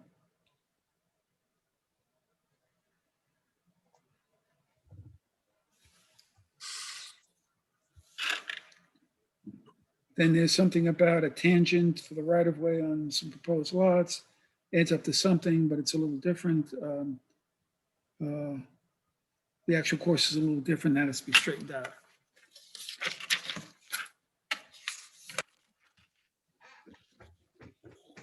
And approvals from various agencies, estimated cost of construction for performance guarantees. And then there's a summary that Jim has. Well, I'm just going to put them all in. I think there are things that have pretty much been covered. All new homes and driveways shall conform, this is 6.9, to section 10B 255.2 neighborhood residential zoning standards. Is that an issue at all? No, Everything's not okay. for us. Okay. So that's it for Jim, and that's probably going to be the main one. Let's see, for Michael.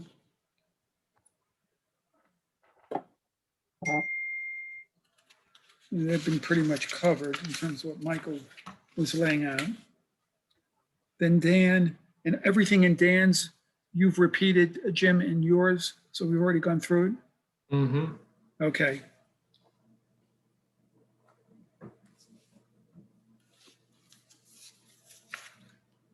The same thing with Scorpion? Correct.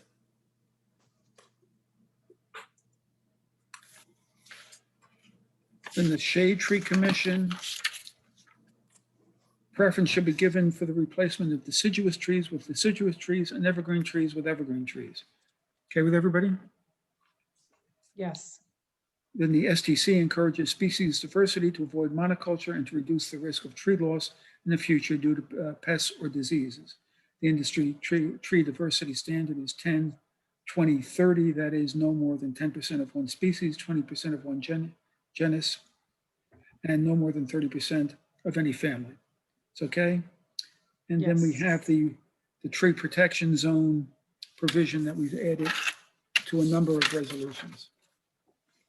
Then the Environmental Commission.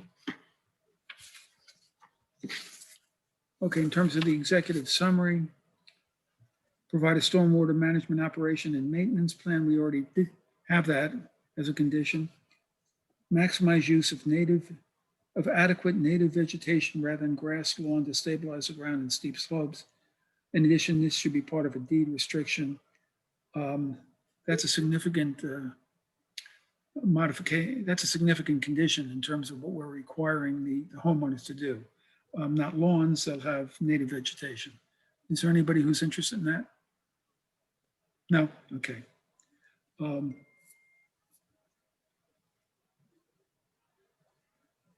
Okay, the preservation area should be deeded, I guess, for preservation in perpetuity. We already talked about that. So I do want to point out a couple of things. First of all, the steep slopes and the point about steep slopes and stormwater runoff, the stormwater plan for this site is good. And Okay. so I just don't, I don't think we need to put anything in there about steep slopes. But the central question that he made, point that he made, was to deny the height to setback ratio variance. And when we were talking before, I wasn't thinking about the sort of obvious fact that you can't separate front yard height to setback from side yard height to setback. It's not two separate types of variances, it's Right. one. Right. And so in accepting the wisdom of allowing the height to setback variance for these 3 lots instead of all 7, that has a protective environmental impact, I believe. Right. And I mean, I think that point was made, was argued and made. So, you know, I'm comfortable personally with those variances, and I know we're not quite there yet, but I wanted to address that because that's the first thing that's mentioned in the executive summary of the PEC memo. Okay. Now after the executive summary, they have detailed recommendations. Some are general. One is. He just asked that we go over the executive summary, and I don't know that we need to go over the others. At least there's a section on stormwater management. There's a section on landscaping. We already have detailed conditions on both, and I'm satisfied with those. Jim and Michael, any reaction? Okay. Okay. That's it. So that's the conditions. Okay. Any final questions or comments? And if not, would someone like to make a motion? Mr. Cohen? I would move that we approve the application. Right, and that's preliminary and final major site plan and subdivision approval. Correct. With the 4 design, with the 4 variances and the 2 checklist waivers from preliminary and final with respect to steep slopes and the conditions I just went over. Well, Thank you for your help, Jerry. the variance on 3 lots, right? When you say the 4 variances. The 4th one is for the 3 lots illumination. plus The illumination. Okay, okay. I think Mr. Oakman just said, I'll second, because I read his lips, but I didn't actually hear his voice. Did you? Correct. I'll second. Okay.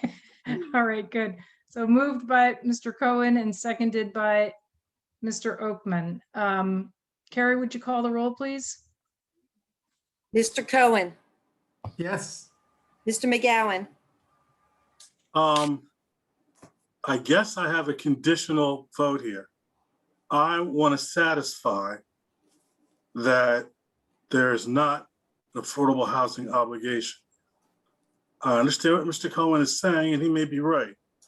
But I guess I'm going to say no, subject to what I've been told now about there being no obligation. If there is none, then I'm for this.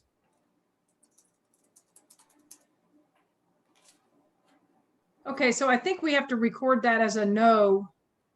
That's why I said that. Yes, okay. I just wanted to clarify. That's what, okay, good. thank you. Mr. Oakman, Yes. Mr. Quinn, Yes. Ms. Sachs, Yes. Mr. O'Donnell, Yes. Mr. Chow, Yes. Was that yes? Yes. Thank you. And Mrs. Wilson, Yes.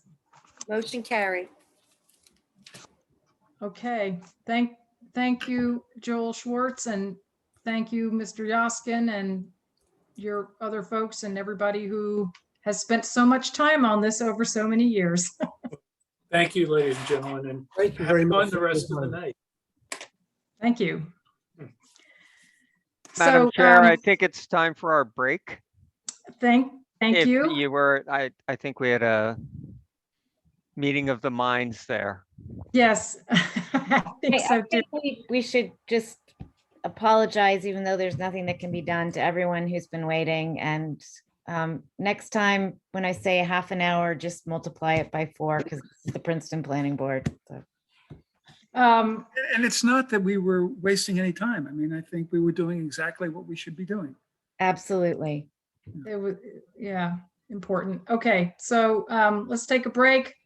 Let's try to keep it to 5 minutes. So see you at 9:33. Madam Chair, Yes. just a quick question. Is the next item the Princeton the Seas project? The next item is the minor site plan for 91 and 110 to 116 Prospect. So it is the project that is sort of joined at the hip with the ES&Cs. Yes, it's the proposal to move the old club, court club structure across the street and demolish the 3 Victorian homes that are there right now. Okay, is this a continuation of a previous conversation, or this is new? Because I think I missed the. It is, yes. So I think I'll have to recuse on that because I Okay. missed the previous meeting. Jeffrey, I think given the late hour, it's very unlikely that we would be reaching a vote tonight. So I think I would encourage you to stay for the conversation, and then you can catch up on what you missed by watching the previous hearing. So we'll leave it to you whether you want to do that or recuse and watch 2 tapes. Okay. You have 5 minutes to decide. And now it's 9:30, so I'll see you at 9:35. Okay, and we'll get started then promptly. Thank you, Madam Chair. Thank you.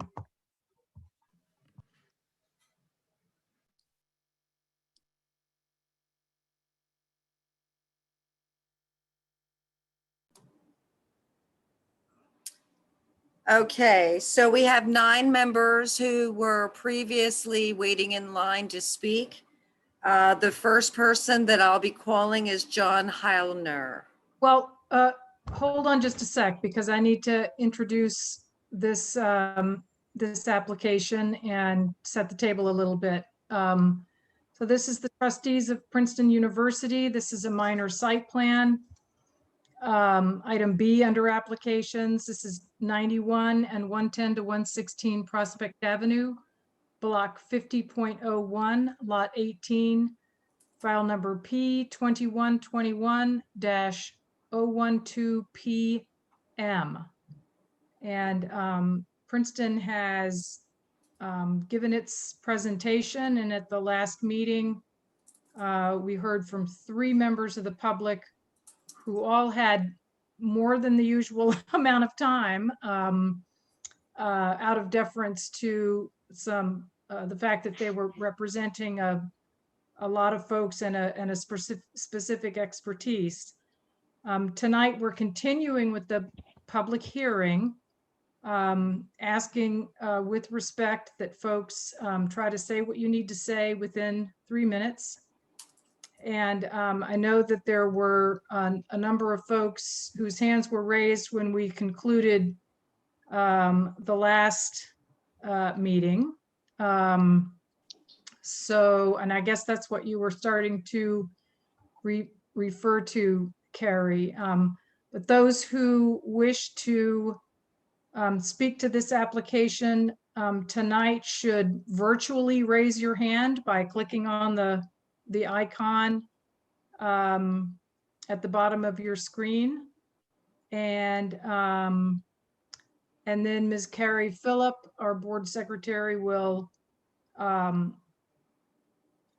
on you and elevate you, as it were, to participant status, where we would ask that you turn on your camera, and Mr. Mueller, our attorney, will swear you in.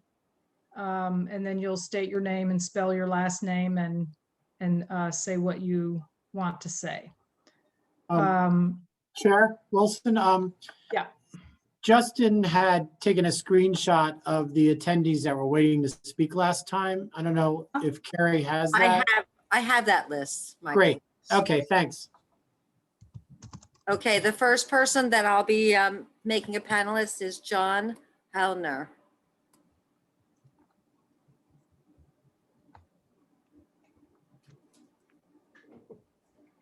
And Carrie, for the benefit of those who are tuned in, can you just give us an overview of how many folks are watching and listening? And as you bring people over,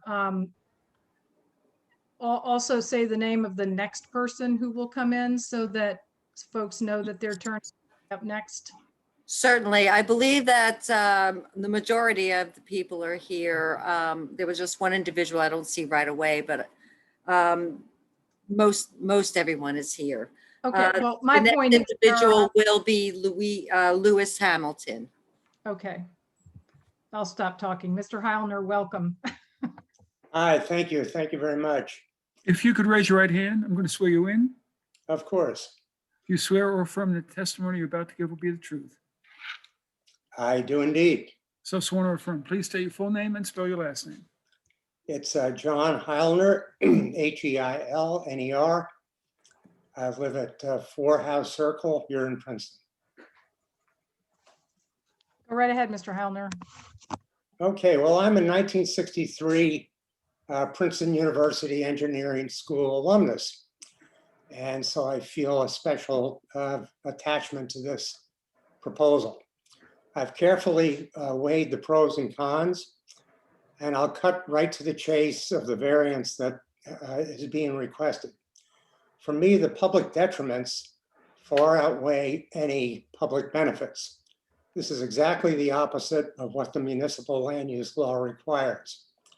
So the applicant has provided only an opinion asserting, without any evidence or facts, that, quote, the benefits associated with the grant of the variances outweigh any detriments. Again, this is just an assertion.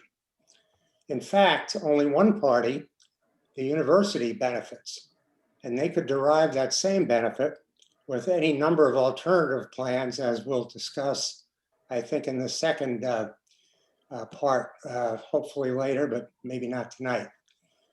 As of today, almost 1,300 residents and alumni have clearly stated that they believe the detriments far outweigh any public benefits. Gary, I have to object to that statement. Yeah, Mr. Hellner, if you could not refer to the number of people who are either supporting petitions, letters, whatever, because that really is not something that the board could consider.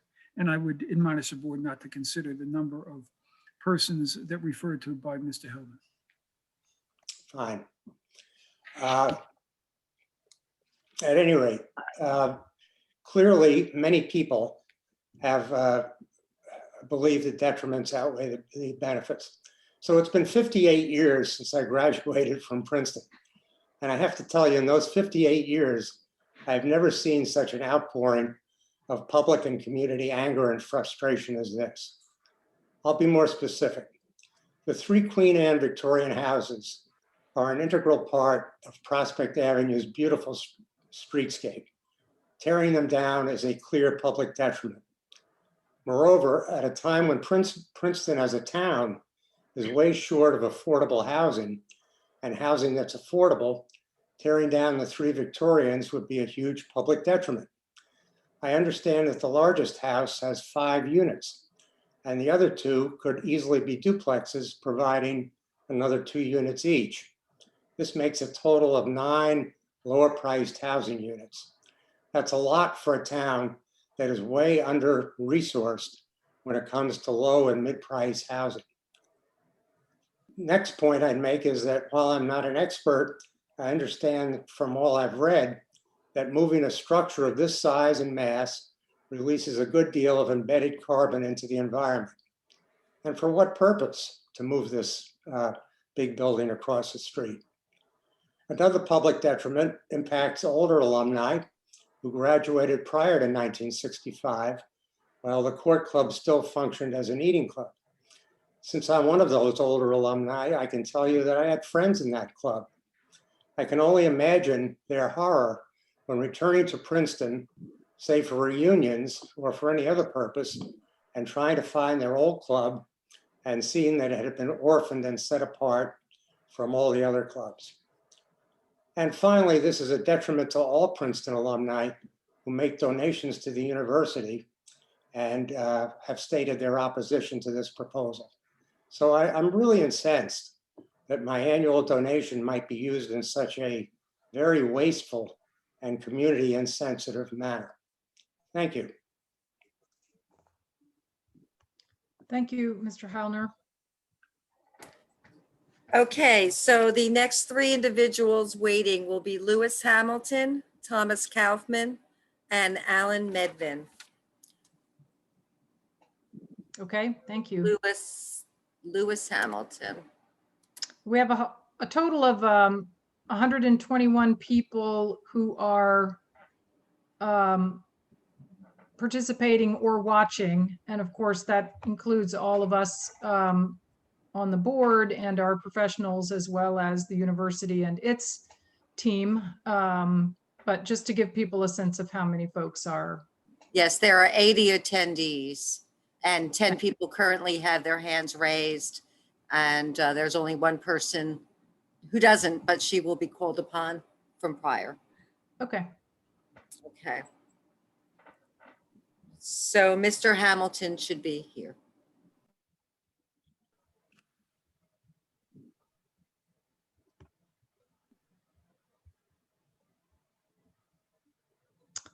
I'm not seeing Mr. Hamilton. Oh, there we go. I apologize. Okay. If you could raise your right hand. If you could raise your right hand. Do you swear or affirm that the testimony you're about to give will be the truth? Yes? Can you hear me? I apologize. Yes. That's right. Do you swear or affirm that the testimony you're about to give will be the truth? Yes, I do. Okay. So sworn or Mr. affirm- Hamilton, you have a pretty bad echo on in your audio. It's going to be hard to understand what you say. Can you resolve that? I think I did. So my wife's name is also L. Hamilton, Lydia Hamilton. So with the wrong L. Hamilton was brought in, but. Okay. Yeah, we can hear you clearly now. So I'm sorry, Mr. Mueller, did I interrupt your flow? Yeah, just if you could say your full name and spell your last name. It's Lewis Hamilton, Hamilton. Go right ahead, Mr. Hamilton. So this is a prepared statement, so it's 3 minutes. This past April, Princeton University's Environmental Studies Department hosted a thoughtful discussion entitled Environmental Justice Symposium, Meaningful Engagement Between Communities and Institutions of Higher Education. Anyone committed to sustainability knows that community engagement and support is essential to create positive environmental change. Meaningful engagement with the community is not a model that Princeton University is interested in following in Princeton, as they destroy 3 historic homes and impose their 666,000 square foot engineering and environmental studies complex on the neighbors of Fitzrandolph, Murray, and Prospect, and I'm one of them. They will not listen to the community's plea to save the homes by modifying a tiny fraction of a proposed complex that dwarfs most projects on Route 1. At the June 17th meeting of the Princeton Planning Board, the university's representatives alleged that they had done everything right and that at the last hour, the rules were being changed on them.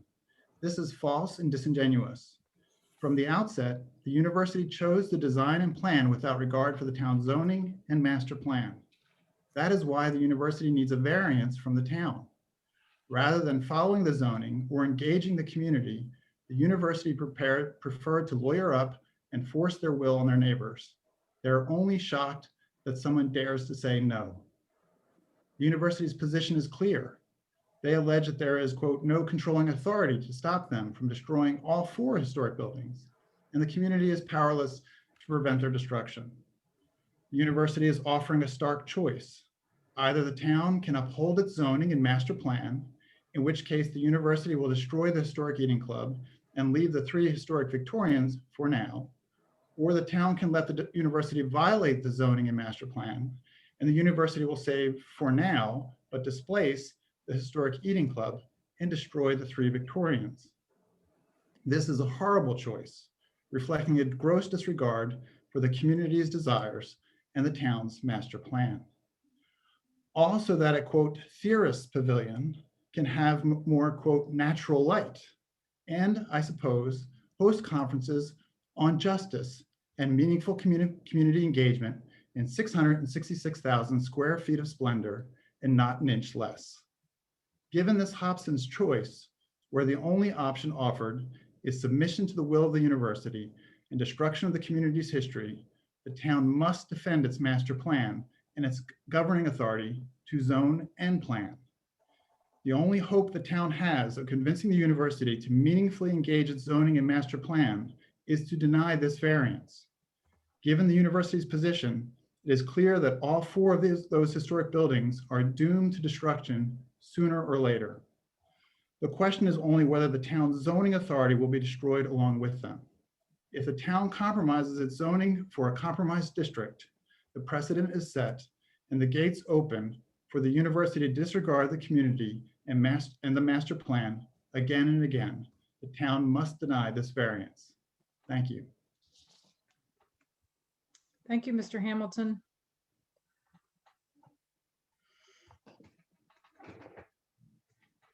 I'm very sorry. Okay, so the next individual will be Thomas Kaufman and then Alan Medvin. So.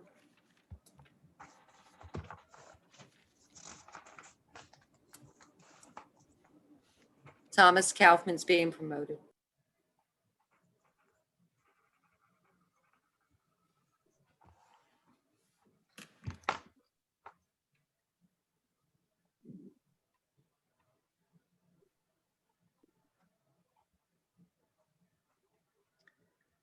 And maybe you can proceed to promote the next speaker about 2 minutes in to Mr. Kaufman's testimony so that we can make things move along a little quicker.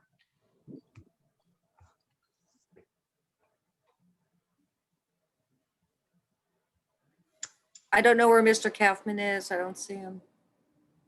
Nor do I. Let's see.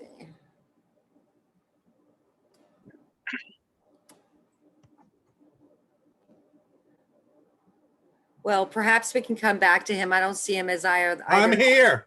Oh, I'm here. good. Hi, Mr. Kaufman. Hi. Sorry for that. Can you activate your camera, please, sir? I'm trying to. I don't know what's Okay. wrong. Wait a minute. Okay. I was taken off. I was taken off. There I am. I'm Yeah. sorry. I'm not in the best shape, but anyway. Oh, that's all right. Nice thing. If you certainly understand. Thanks for your patience. Thank I'm you. sure you've been sitting here all night. Thank you. Thank you. If you could, sir, if you could yes. raise your right hand, Yes. you swear or affirm the testimony you're about to give will be the truth? Yes. So sworn I or do. affirm. Please state your full name and spell your last name. Thomas DaCosta Kaufman, Kaufmann.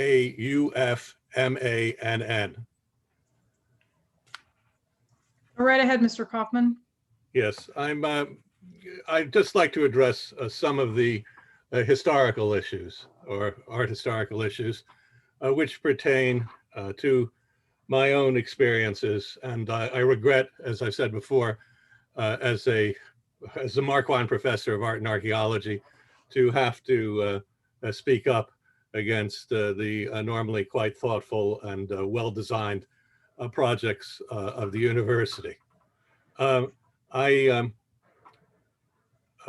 have for a long time taught a class on the history of art history, relating it to other academic disciplines, in which I always emphasize that the turning point was the arrival of Panofsky in Princeton, in which he moved into, well, what we now say is 114 Prospect Avenue. In an excellent article by Craig U. Smythe, who was an early 1930s graduate of Princeton, he describes having met Panofsky during that time as an undergraduate and also studied with him as a graduate student at Princeton. Smythe then went on to be one of the monuments men, to have established the collecting points for works of art in Germany, and then to have been head of Vitati and at the Institute of Fine Arts in New York. I have also written in a periodical, somewhat ironically now it seems, called Common Knowledge, on the history connected with these two houses and the visitors to them, that is to say 114, 116, and the issues that are involved there. So the house is now itself a part of historiography, as well as an inhabitant, namely Erwin Panofsky. After Erwin Panofsky, as it's been said before, from a Zeitlin, to whom the university decided it would give an honorary degree, which is very rare that it does give to its own professors degrees, for her accomplishments in classics and in comparative literature. And I know since I lived in 116, which I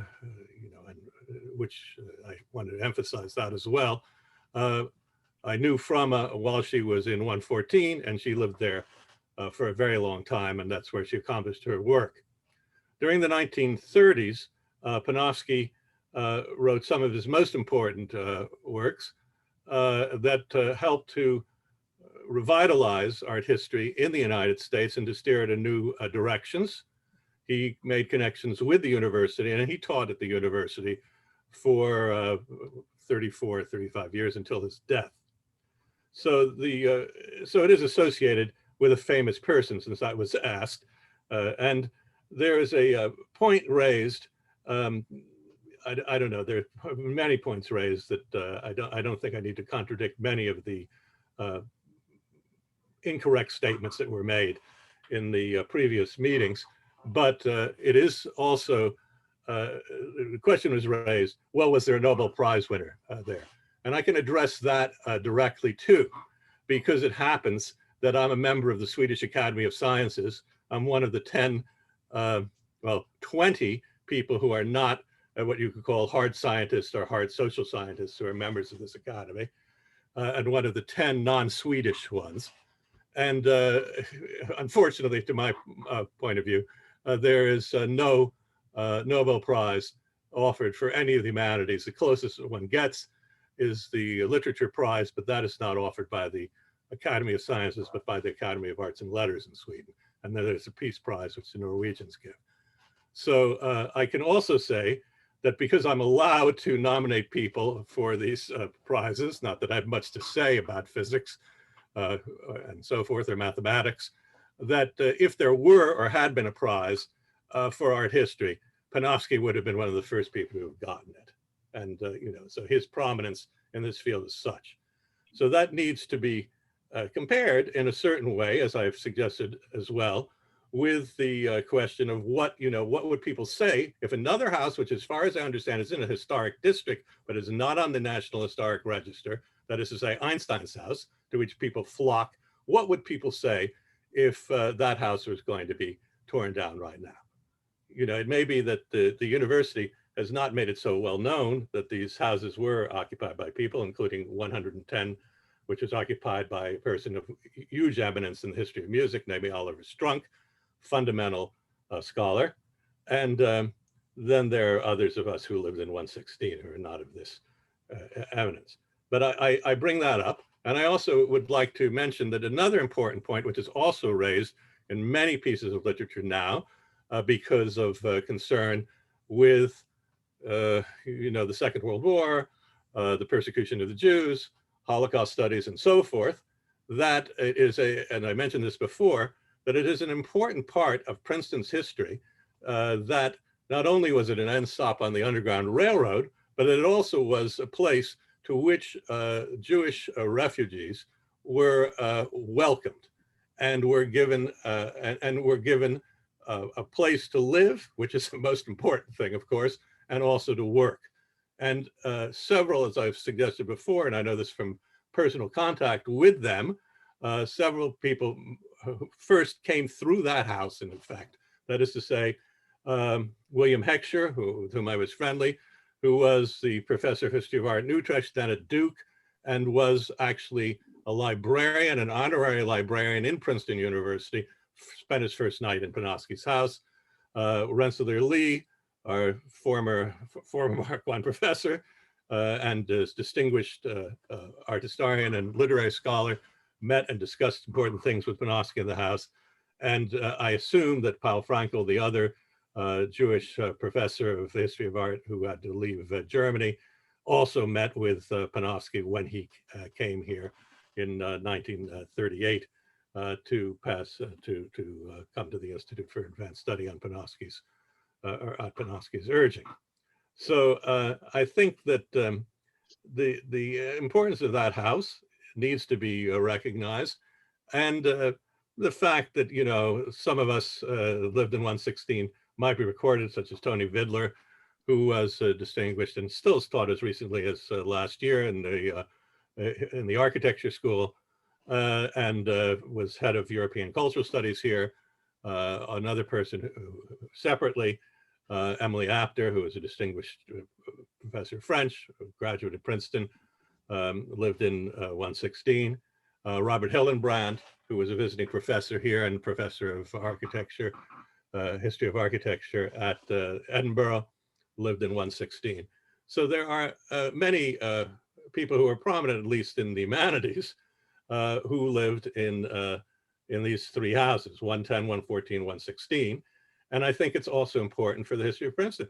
And it surprises me, it really surprises me that the university, which has been very sensitive and accommodating when in talking to us about, you know, well, decisions may have been reached, but they're trying to find out what the needs are and what people think who work at the university, have not applied the same diligence to these issues, to the extent that the point was elided from the purchase of 116 to its conversion into offices in 1983, or that was a statement made by the person who was representing the, whatever it was called, the historic preservation side of things, or employed by the university to do that. So I just want to go on the record, and I would not have spoken if it weren't a matter of my own, you know, biography in a certain way being effaced by these sorts of decisions, that that there is a historical importance to these houses. And I would find it extremely regrettable that just from that point of view, that they be destroyed. I think you have heard, and you will have heard from others, about the legal questions, about questions of historic district, about questions of how this relates to the community. But I'd like to speak to this both as a Princetonian. I'm not a Princetonian in terms of the degrees that I have, but I've lived here since 1977. So as someone who, you know, has been here most of, I guess it's most of my life, and as someone who's concerned with the history of the university and the history of the humanities in general, and the history of intellectual discourse, as well as the history of the 20th century. So, Sir, we have about Thank you very much. Thank you very much. Thank you. I've already promoted. Carrie, excuse me, Professor Kaufman, thank you very much. I was loath to interrupt. I'm sorry if I talked too long. I appreciate all of the perspective and knowledge that you bring, as well as your personal connection to these properties. And we do need to move on. Yes, thank you. I'm done. I'm sorry. I should have had a prepared text, but I didn't. In part, it's because I have a smashed arm, so it's a little here. And it sounded prepared to me. Thank you, last sir. time. Thank you. The next Sorry to keep person, you. the next person to speak is N.W. Kerr. I've already moved that individual over. And then following that should be James Bash. Okay, thank you.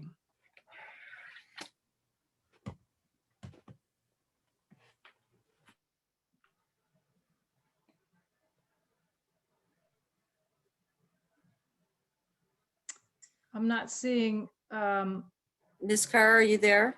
here we go. You're on mute. You're on mute. Can you So I'm unmute yourself? unmuted. Oh, Great. thank you. If you could raise your right hand. Yeah. Do you, if you could raise your right hand. Yeah. Can you hear me? Can you hear me? Well, could I say this? I was last time I was representing tonight, Chapman has a prepared test. Yeah, could you hear me? Yeah. Yeah, can you raise, Yes. can you hear me? Yeah, good, thank you. Do you swear or affirm Yes. that the testimony you're about to give be the truth? So sworn or affirm? Yes. Yes, But- okay, thank you. And Okay, if you could please state your full name and spell your last name. My name is Nora Kerr. I'm the past president of the Mercer Hill Historic Districts Association. And for a while I was on the Borough Historic Preservation Committee and was chair for a bit. Last meeting, I was representing the Mercer Hill Historic District Association on behalf of the whole association as past president. Tonight, Tom Chapman, current president, is here with a prepared statement. So I was trying to segue to Tom Chapman. Could I do that? Yes. Good. Is Mr. Chapman, was he the next on the list, Carrie? No, he was not included on the list. Oh, so he did not have his hand raised, is that? Well, not previously. I mean, maybe now he's one of the attendees. He's on if you're- the. I don't see secondary him as list. with his hand raised, so if, Then Okay, so I can continue. well, Ms. Kerr, if you were going to defer and let him represent, if you have something different to say, of course, we're happy to hear it, or we can bring someone else in and then bring him in next. Yes, Okay, yeah. you would like me to promote Okay. Mr. Chapman? Thank you very much.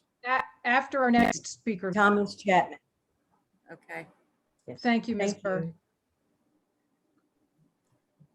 So the person you were already bringing over, go ahead and bring them in, and then Mr. Chapman after that. Okay, James Bash is the next person to speak. He's being promoted now.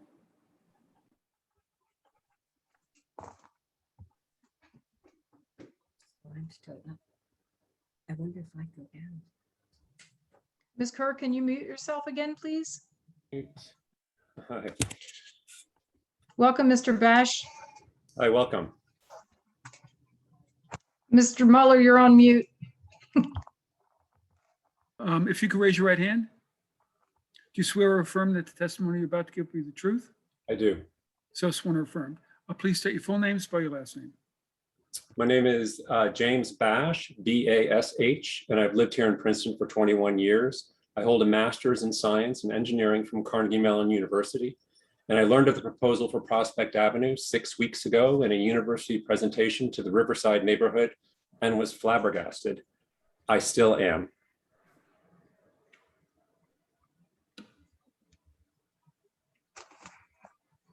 Do you want to continue or? Oh, sorry, that was just, I was responding to Mr. Mueller. Okay. Okay. So please go right ahead with your testimony. Thank you.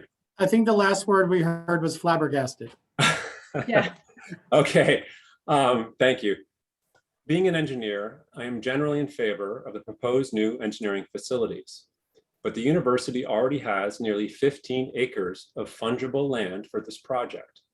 By pushing the development all the way up to Prospect Avenue, just 3% of their proposal would encroach on a residential neighborhood and destroy 3 significant Victoria-era homes while moving the stately court clubhouse to where it doesn't belong. The current plan is damaging to the history and legacy of our grandest avenue and to most people's sensibilities, it is avoidable sprawl. The university has not presented compelling evidence of any academic, educational, or research imperative for this to happen in that exact physical location. Most people can look at the vast site plan and find other ways to lay out or restructure the desired buildings and grounds in order to fit available land without impinging upon Court Club's footprint or the historic Prospect Avenue neighborhood. This is, after all, still only in the conceptual stage. University architect Ron McCoy has said, and I quote, "Successful cities evolve." He repeatedly refers to us being a city, but most residents and many students and faculty choose to come to Princetown distinctly because it is not a city, because it is one of those rare places blessed with unique historic buildings and character. As the recent New York Times headline article read, Princeton, New Jersey, historic homes and cultural riches. This proposal would diminish us in both respects. To that point, the outpouring of public feedback against the Prospect scheme returns time and again to this being both a historic neighborhood and a residential neighborhood. Everything to the east of 91 Prospect, all you can see is homes. But bulldozing neighborhoods without community input and dialogue is not a good practice. The best I can figure is that none of the architects involved actually live in these neighborhoods, because if they did, they might better understand and appreciate other people's points of view. So the university's representatives are saying here, on the one hand, that their work is about responsibility and careful preservation, but on the other hand, are intimating that they'd simply obliterate Court Club from the historic district if this variance isn't approved. That is not stewardship. It is unconscionable. To carry through such a threat would be beneath the ideals of Princeton University and a disgrace to its good name and legacy. Effectively, what they are saying to you is, and to us, I will do harm, but if you resist, I will do worse harm. If this is what things have come to in Princeton, the university has lost its way. As our voice of town objection to the current proposal for Prospect Avenue, I urge the planning board to deny this variance, as is strongly and unanimously recommended by the Historic Preservation Commission and as required by municipal land use law. For the good of everyone involved, let's hope that town and gown can work together towards a better solution as we have in the past. Thank you. Thank you, Mr. Bash. Mr. Chapman has already been moved over as a panelist. Okay. And then following Mr. Chapman will be Professor Martin. And then Okay. Melanie Stein. Mr. Chapman, can you activate your camera, please?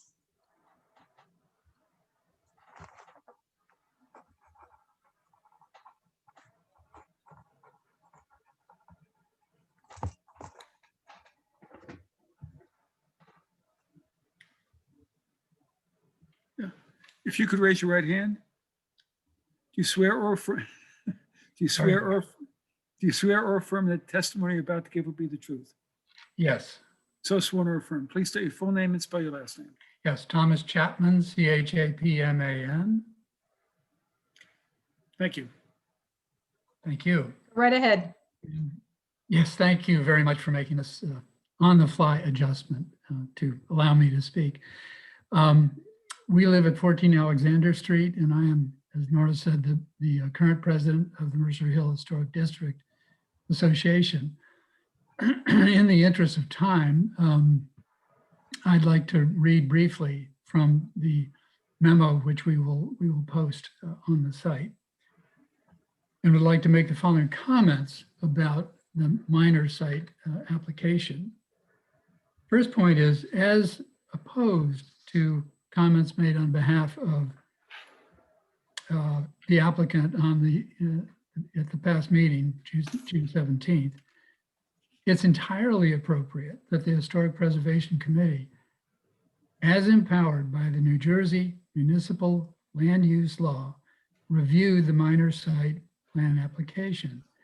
It's clearly within its jurisdiction to have done so.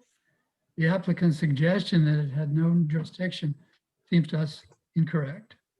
We support the thoughtful comments and concerns expressed by HCP, and its unanimous recommendation that the minor site plan application be reconsidered.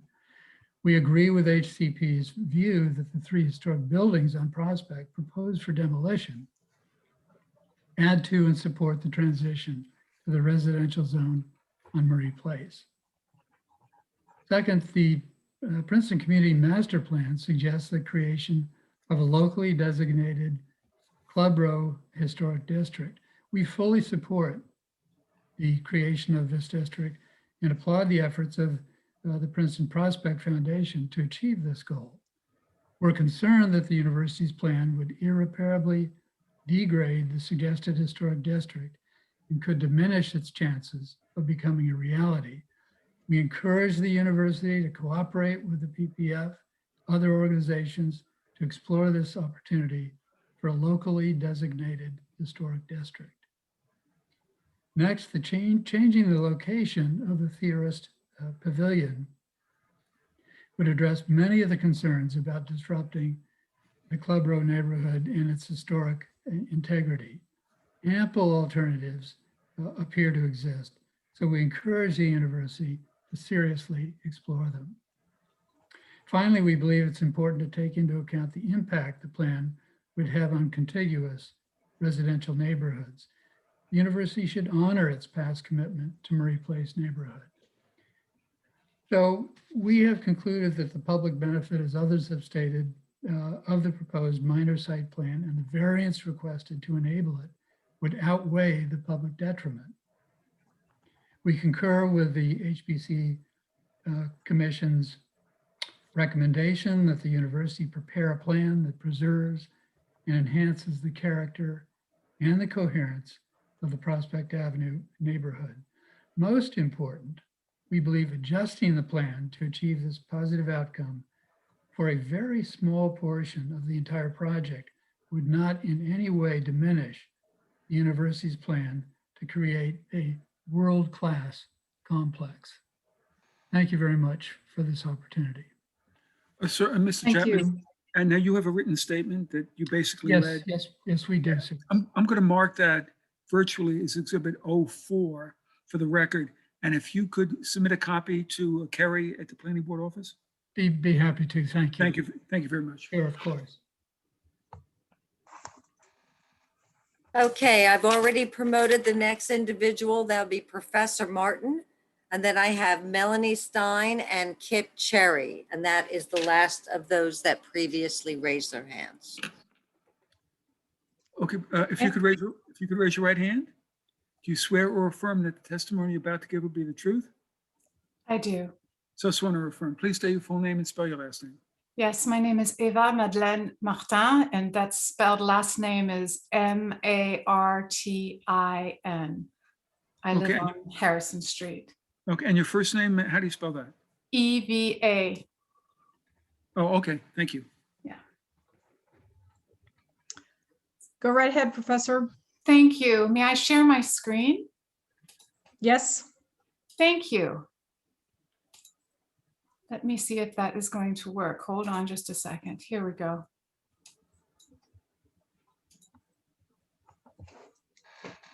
Ok, attention, non, c'est attention, pardon, excusez-moi. Voilà, okay, there we go. So I'm a Princeton alumna and I've lived in Princeton for 24 years. As a Newcomb Fellow in Ethics and Human Values, an educator and a cultural historian, I will evoke the cultural, moral, and educational detriments of granting this variance. While I came here because of the university, my husband and I stayed because of the town. We chose to raise our family here because of the architecture and neighborhoods that give us a sense of our place within the fabric of history. I've written a book on the aesthetics of French communities, and I teach courses on patrimoine, cultural heritage, and community identity. Streetscapes are the material manifestations of collective experience. When a historic building is removed and replaced by an incompatible structure, this strips away a physical layer of community memory and robs members of their cultural moorings. The dynamic between Court Club and the Victorians of Faculty Row is invaluable.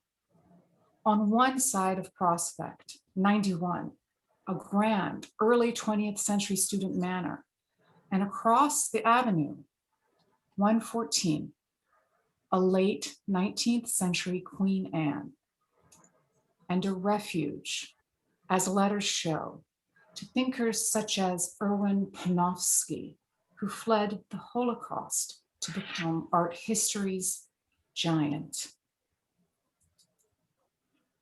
Court's relationship with the Victorians reminds Princeton that though we've housed the privileged, we've also given sanctuary and a place to do great work to the persecuted.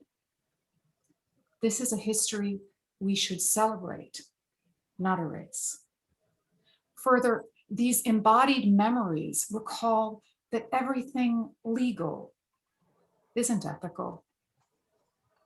Intolerance, exclusion, slavery, and Jim Crow have been legal, but ethics and empathy teach what's right. Finally, Court Club's position across from the Victorians of Faculty Row recalls the mutual regard between students and professors, a precious back and forth at the heart of education. How shall I explain to my students that the institution that taught me ethics and human values is losing its way? How shall I say it disregards National Park Service guidelines for historic districts, neglects, threatens, and raises consequential buildings, ignores community concerns? How shall I teach my students to do what's right if my alma mater seems to argue that doing right isn't necessary? I can't explain the proposed damage to a National Register historic district because it doesn't make sense. There's no imperative for this pavilion to take 91's spot. And there's no authority to grant a variance that doesn't meet state requirements and contravenes our master plan. Planning Board, please deny this variance and ask the university to redesign its proposal and preserve Prospect's historic district, streetscape, and our cultural heritage. Thank you. Thank you.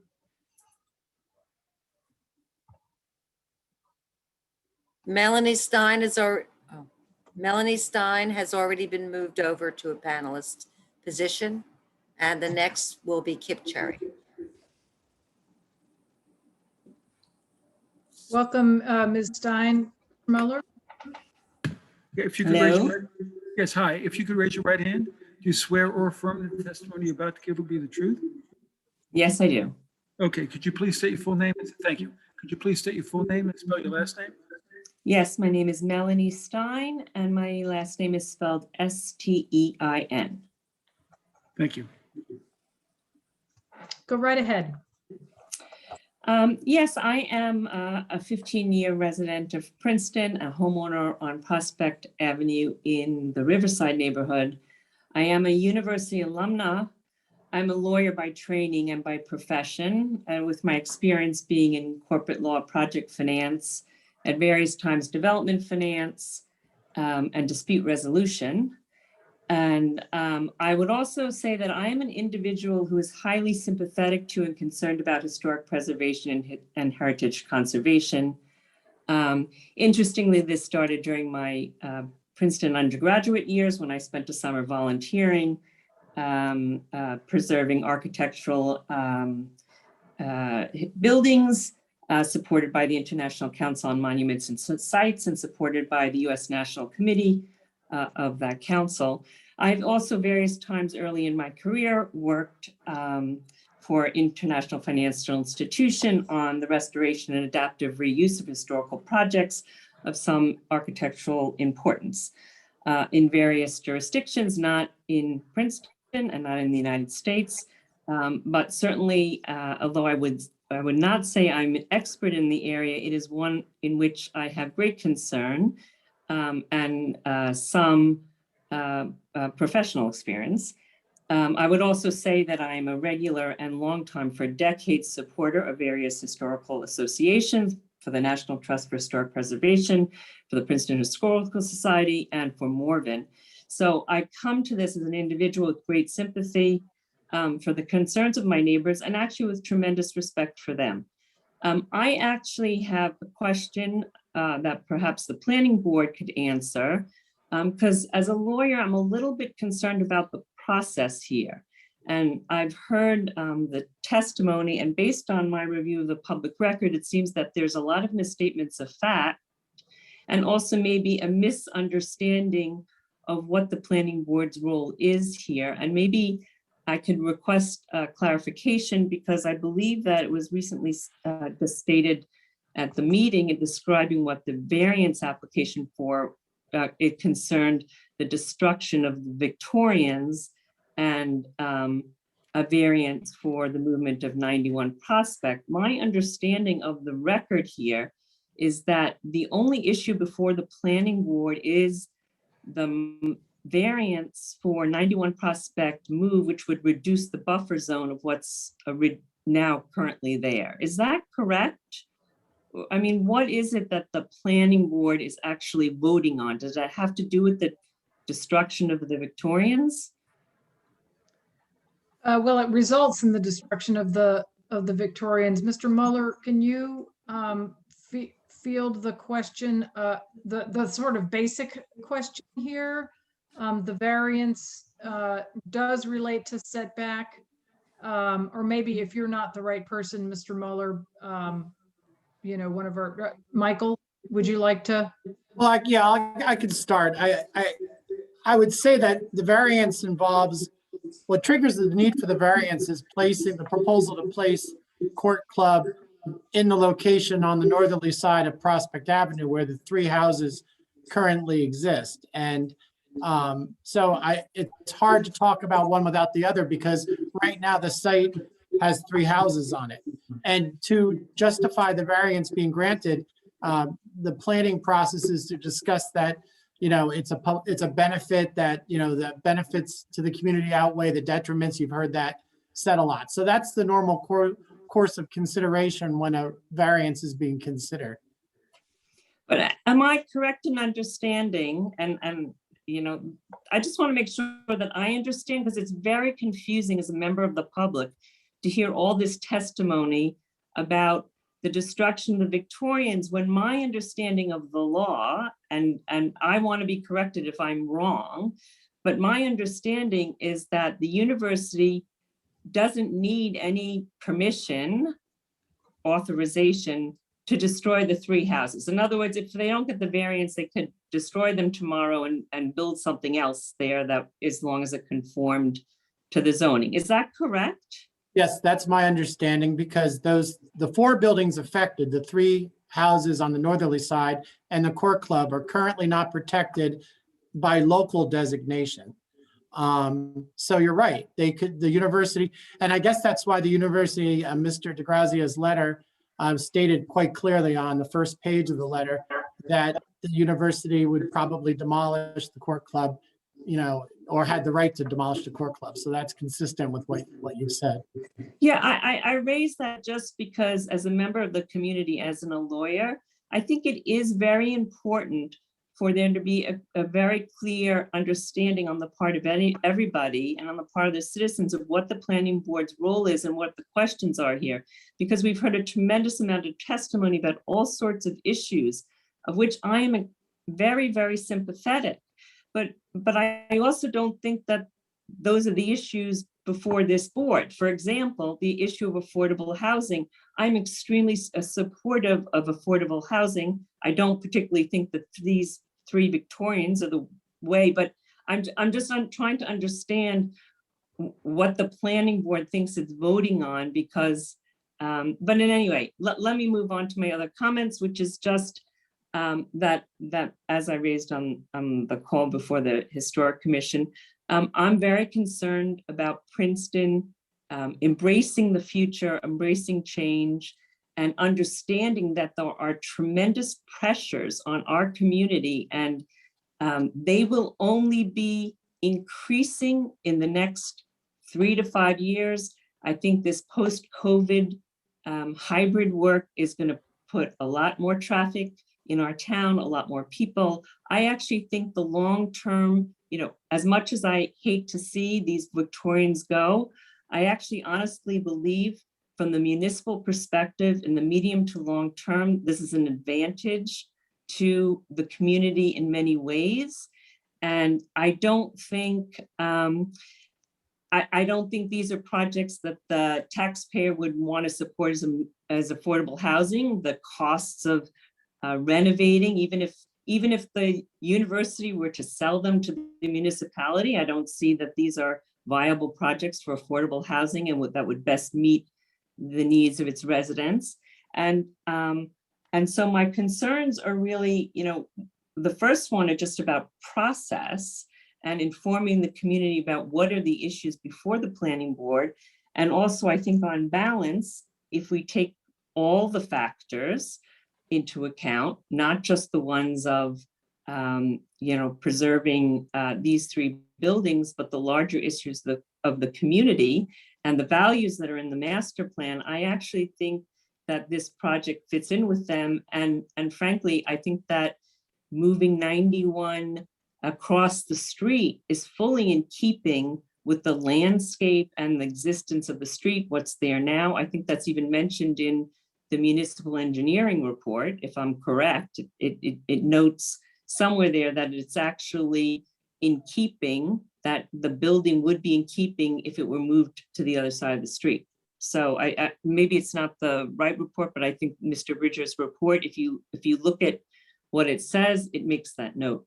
So I will just, close by saying, I understand that the buildings are historic in that people who were great contributors to our culture and our society lived in them. I don't think those are the standards for preserving buildings in our town, and I think that process is important. And I would really urge our municipal employees and our planning board members to focus on what the issues are before them. Thank you. Thank you, Madam Ms. Chair, Madam Ms. Chair, I just Stein. want, Yeah. I'd like to respond to that since Ms. Stein mentioned staff. It is the duty of this planning board to not only create a master plan for this community, but to update it and interpret it. The master plan is the guiding document for the planning board. So you'll see in a lot of the staff reports, references to various elements of the master plan, whether it's green building and sustainability, historic preservation. So that is really our guiding document. So that's an important consideration for board members when they weigh the whether to approve variances or when they're looking at a site plan and deciding whether it's a good design. The master plan is the context for their thinking. The planning board's not a court of law, it's the planning board. No, I 100% believe that. I just didn't see, I totally agree with you on that. But there's been a lot of statements about, made in terms of testimony about how this isn't in keeping with the master plan. In fact, I think there's a lot in the master plan that is fully consistent and in fact, furthered by this plan. So most important is just being very clear on what the issues are before the planning board, because there's been a lot of discussion about the Victorians. And that's a point very well taken. I don't mean to cut you off, Ms. Stein, but I do think that it would be good for maybe Mr. Bridger is the right person to just very briefly explain exactly what the variance is, because it is important, to sort of reorient at some point where the existing condition also violates the zoning ordinance requirements with regard to setback. And the proposed setback is a great deal larger, but still violates the setback requirements. So Derek, maybe you can just put a little meat on those bones. Yeah, I think you did an excellent description.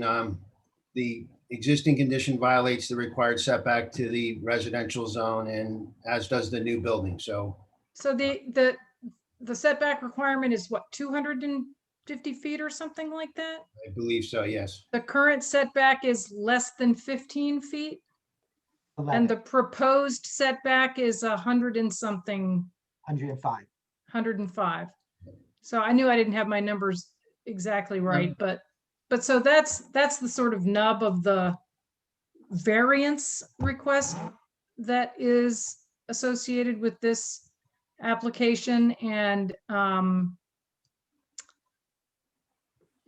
so that it's an important thing for people to understand, and we should try to hear from as many people tonight as possible. But I appreciate I'm going to close my remark only to say that I do want to be supportive of the municipal employees. I was very happy to see that a request for proposals has gone out with regard to an updated master plan and a new master plan. I think it's long overdue. And I really am very happy to see that, because I think the pressures are going to be tremendous and they're accelerating, and climate change is going to be a huge issue. And I was very happy to see that. So thank you very much for that. Thank you. We're very eager to get underway with that too. Thanks. Okay. Ms. Phillip. The next individual is Kip Cherry, and she's already been moved over as a panelist. Then after that, we have 6 more people with their hands raised, including Doug Rubin and Joe Butler. Okay. Kip, do you swear or affirm the testimony you're about to give will be the truth? I do. So it's sworn or affirm. Please state your full name and spell your last name.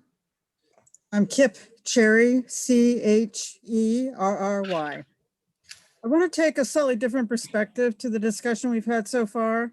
The new Applied Sciences building clearly will form a transition between historic Prospect Avenue and the new modernistic Ivy Lane. The beauty of any campus and any town, in my view, depends upon the architect's ingenuity in recognizing this and in developing a design in terms of shapes and materials that respond in some way to this inspiration and this necessity. In my experience, every great architect does better and more exciting designs when responding in some way to the context of the building site. In the transition between an historic building and a modernistic glass building, architects also have at their disposal special techniques for joining together 2 buildings in a beautiful design. Just 2 examples from my experience include a Beaux-Arts library and a large glass addition connected by a wonderful glass atrium supported by slender tree-like columns. Another is a group of existing buildings, one of them on the National Register, that were connected through a series of small atria to form a single building, each atrium a special experience for the building users. So what if the Court Club remained where it is and was connected via an atrium to the new Applied Sciences building? What are the positives and negatives? This seems like a perfect solution in so many ways, particularly since the Dean of Research will be moving back into the Court Club building after it is restored. So what is the downside?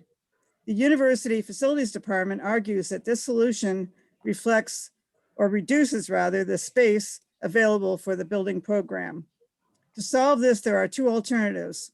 Looking at the concept plan, there are clearly ways to increase the building footprint to make up for the lost space, either within the site or borrowing a small area from the abutting site, now earmarked for the university's new campus, new computer building rather. Or the other alternative is to slightly reduce the size of the building program or a compromise between the two. I would argue that the second possibility is not up to the facilities department to determine, but should involve members of the School of Applied Sciences in reviewing their space needs as provided in the existing building program. There may well be positives to having the dean's offices attached to the building, and there are major positives to the historical integrity and beauty of the campus in maintaining the view shed of Prospect Avenue for both the university, its alumni, and future students, and to maintaining the historic nature of the public street. Keeping the Court Club building in place is also the most sustainable design solution, and it would save the university roughly $1 million in moving and demolition costs. In conclusion, my recommendation is that the facilities department take a step back and talk with the deans involved and other key members of the School of Applied Sciences to see whether the building program, its spatial sizes and adjacencies can be adjusted. I really think that this solution is the best solution, and that the variances sought don't meet the public good test or the purposes of Princeton's master plan and zoning ordinance. Thank you. Thank you very much, Kip.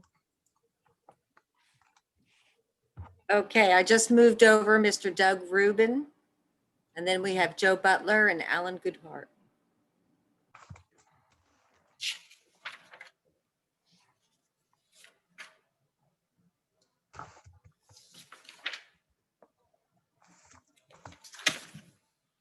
If you could raise your right hand, do you swear or affirm that testimony you're about to give will be the truth? Yes, I do. So sworn or affirmed. Please state your full name and spell your last name. Douglas Rubin, Rubin. Thank you. Yeah, I thank you. Thank you, Planning Board and neighbors. I appreciate this chance to speak in opposition to such a powerful entity.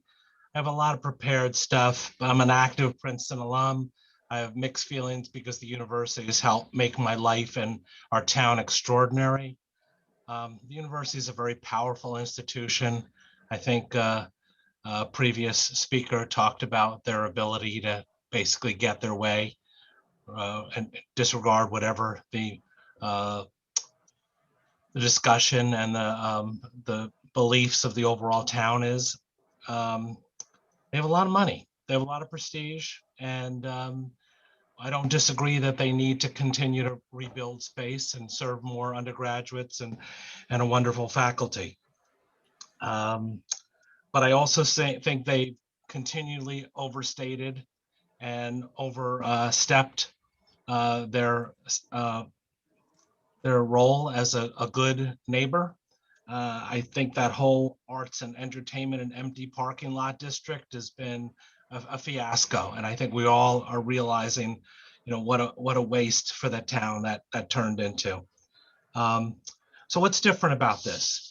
So the historic district that encompasses the 16 current or one-time meeting clubs is the primary work of the Princeton Prospect Foundation, and it is precious. And as a member of that foundation, we knew this was coming. Even Princeton Future has suggested brokering a compromise solution similar to what Ms. Cherry just recently talked about. So here we are. The huge part of the development that's along Ivy Lane is not really our concern. That's their land. They need the land. They need to use it. But I think on one of these previous talks, the architect said unless the entrance lobby is designed in a way that allows interaction, Princeton will find it hard to attract and retain the best professors. He said something like that. And I said, really? I mean, come on. And I remember before 2000, the prior ownership of the Red Sox lobbied for a new, larger stadium to replace Fenway Park. John Harrington, who was the CEO, worked for the Yankees, claimed they weren't able to attract enough fans and pay for the best players. 5 years later, Harrington had been discharged. They had new ownership. Fenway was sold out every night, and the Red Sox had won a World Series. So new thinking is appreciated and sometimes necessary. The architecture of the historic Princeton Eating Clubs is a jewel of the town of Princeton and the university. It's not too much to require the university to respect this beautiful and historic row of buildings and not destroy Court Club. Please listen to the residents, taxpayers, or voters of this town and say no. Thank you for this. Thank you. Thank you, Mr. Rubin. Okay, I just promoted Joe Butler.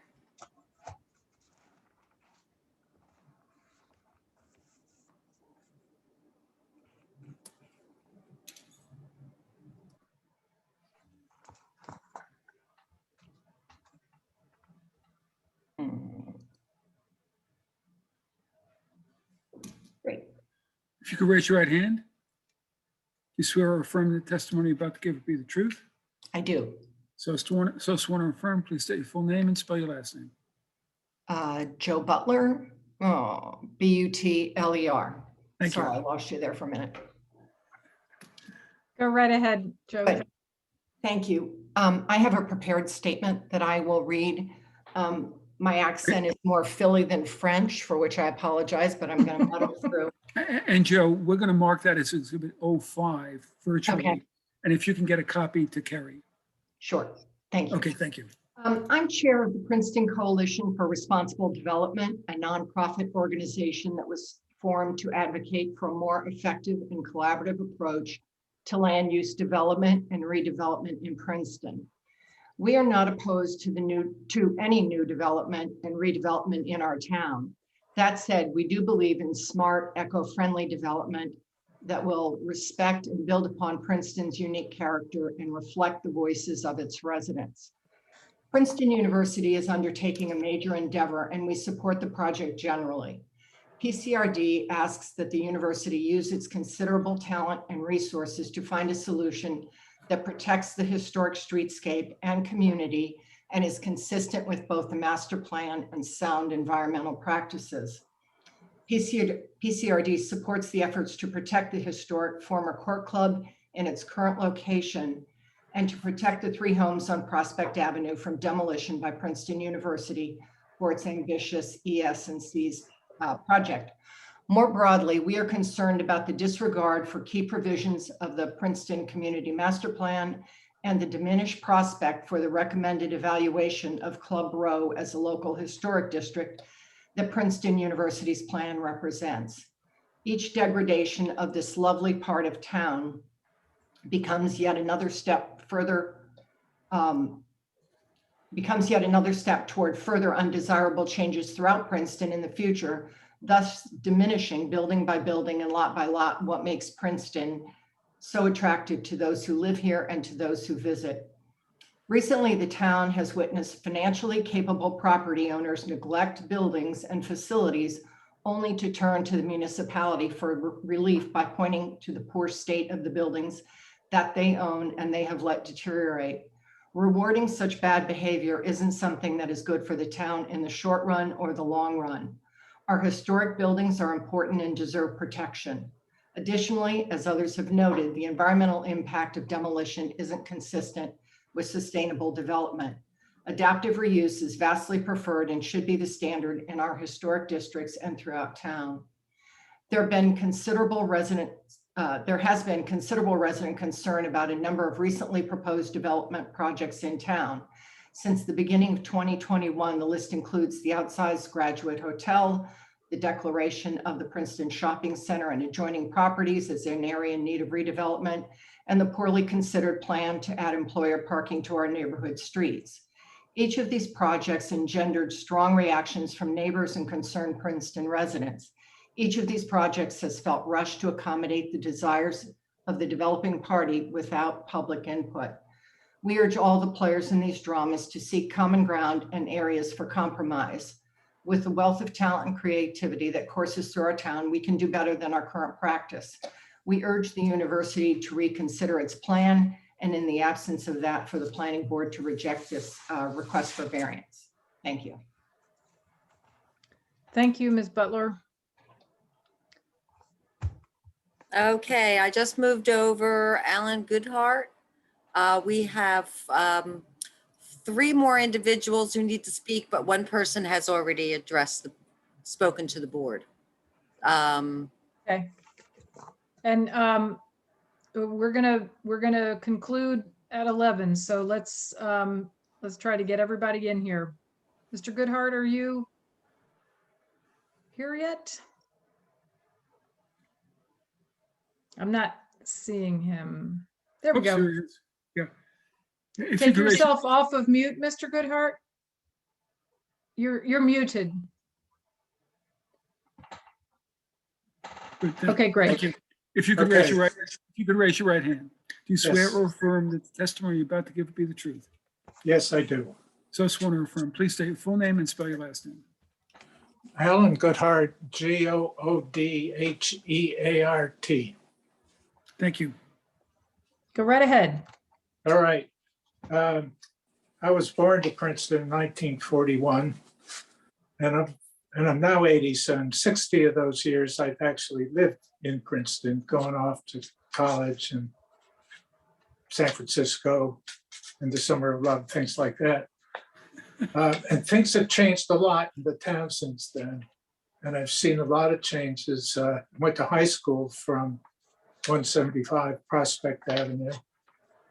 I spent a lot of time by bicycle in those days, going up Prospect Avenue and onto the university when it was a very open place for bicycles and cars at that time.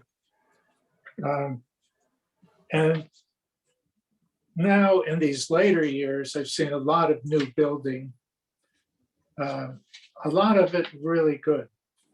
New buildings that have fit into the context of what the university has and what that town has. One of my favorites is the brick building that used to be around the baseball field up there at the corner of Olden Lane on Prospect. And now there's a beautiful new building in it with not only a beautiful building, but a beautiful garden setting for it. And that's the kind of things I would expect the university to be doing in this so-called minor site plan review. I think this is a very major site plan review because of its consequences. And I think the university has fallen down on its abilities to do a design that's more thinking about the future and what everybody needs on the campus and off the campus. They've moved buildings before, old buildings. The one just off Nassau Street with a little courtyard of old, smaller buildings. They moved the whole Woodrow Wilson School on rails when it was a brick building. And they can do all these big things that are important.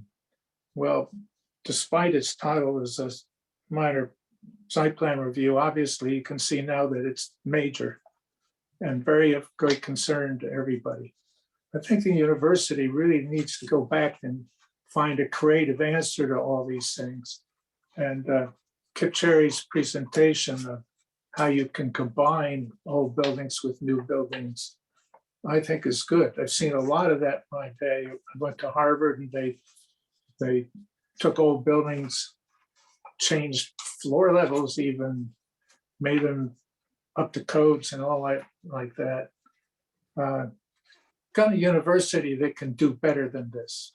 You've heard enough of all the other possibilities, but I think saving the buildings is good. They're older than most of the stuff on campus, the 3 houses. It's easier to move them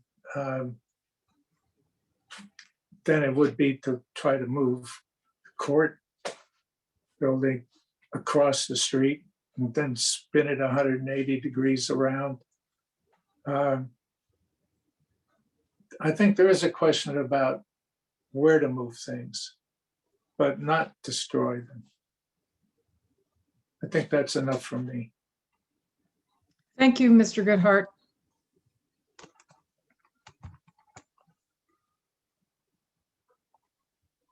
Sorry, okay. I just moved over L. Hamilton, which I believe is Mrs. Lewis Hamilton, who spoke previously. Well, Mr. Hamilton did. Ms. Hamilton did not. That is correct. If you could raise your right hand. Do you swear or affirm the testimony you're about to give will be the truth? I do. So sworn or affirmed. Please state your full name and spell your last name. It is Lydia Hamilton, Hamilton. Thank you. Go right ahead. I have a written statement that I wanted to read, if you would so indulge me. Yeah, and I'm going to mark that virtually as Exhibit 06. And if you could submit a copy of that to the Planning Board office to Carrie Phillip, I'd appreciate it. Surely. Thank you. Sure. If the people of Princeton think that parking and truck traffic and noise are a problem in town now, they should be very concerned about Princeton University's plans for Prospect Avenue. The university intends to insert a truck access to this 666,000 square foot complex into this otherwise residential street where the eating clubs are located, moving one of them and destroying 3 Victorian homes for good measure. This environmental science and engineering complex, it replaces dozens of residences, including the Ferris Thompson apartments, with a sprawling structure that will be home to hundreds of employees, displacing many families who will then need to commute in from further afield. The labs will need to be supplied with chemical and biological engineering equipment and supplies, bringing more truck traffic to the neighborhood. All of this is part of the university's long-term plan to quote unquote evolve this town into a quote unquote city, in the words of Ron McCoy, university architect. In the past 13 years, this university has pushed a plan that expands the campus out at its residential edges, displacing the Dinky, destroying 19th century homes on Alexander, destroying the Victorians at Olden and Williams, destroying historic 86 Olden Street, and soon demolishing the remaining Gothic revival portion of Princeton Museum. I confess that I did not focus a lot of attention on all of this proposed construction going on 3 blocks from my house until I started to listen to my neighbors talking, and then I started to read articles for both past and present, and I started to see a pattern. I noted that when he was hired in 2008, Mr. McCoy stated in a Princeton University interview, quote, "In my discussions with the university, it became clear that the qualities of the Princeton campus would not endure without a singularly focused commitment from the leaders of the university to preserving the historic beauty of the campus while creating innovative new facilities for today's students and faculty," end quote. He seems to have forgotten this original mission. Also in 2010, Mr. McCoy was quoted in the Princeton Alumni Weekly regarding the demolition of the old Osborne Clubhouse at 86 Olden Street, which was, by the way, very important to the desegregation of the Ivy League in the 1960s. He was quoted there as saying, "Tearing down the clubhouse is not the beginning of a trend," end quote. We know now that this was a misrepresentation of the university plan and was indeed the beginning of the destructive trend that is continuing today. My husband and I moved here 11 years ago for the historic architecture, the walkable town, the good schools, and access to transit to our places of employment. Princeton University's plans aim to take half of that away. The vast majority of the residents of Princeton do not work at the university and will never see the inside of the massive glass box being planned for Prospect. But we will have to live with the increased traffic, supply trucks, and the aesthetic disharmony of its exterior.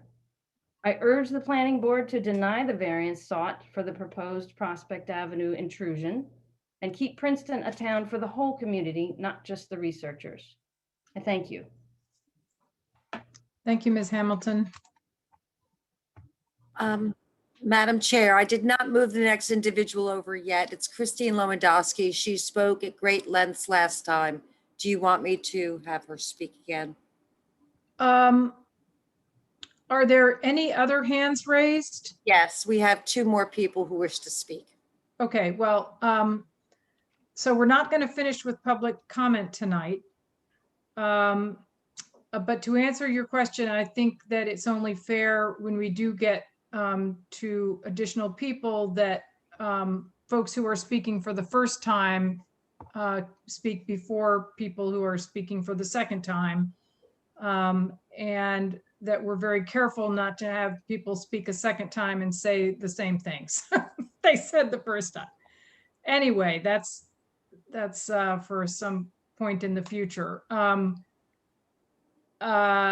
aware that we have, at least on the agenda, another item that will need to be carried to a future meeting. So given that it's 10:58, I think that we should not take any more public comment tonight and instead decide when we're going to take this application back up again, when we'll continue it to. I'm aware that the timeout, I guess, for this is August 5th. So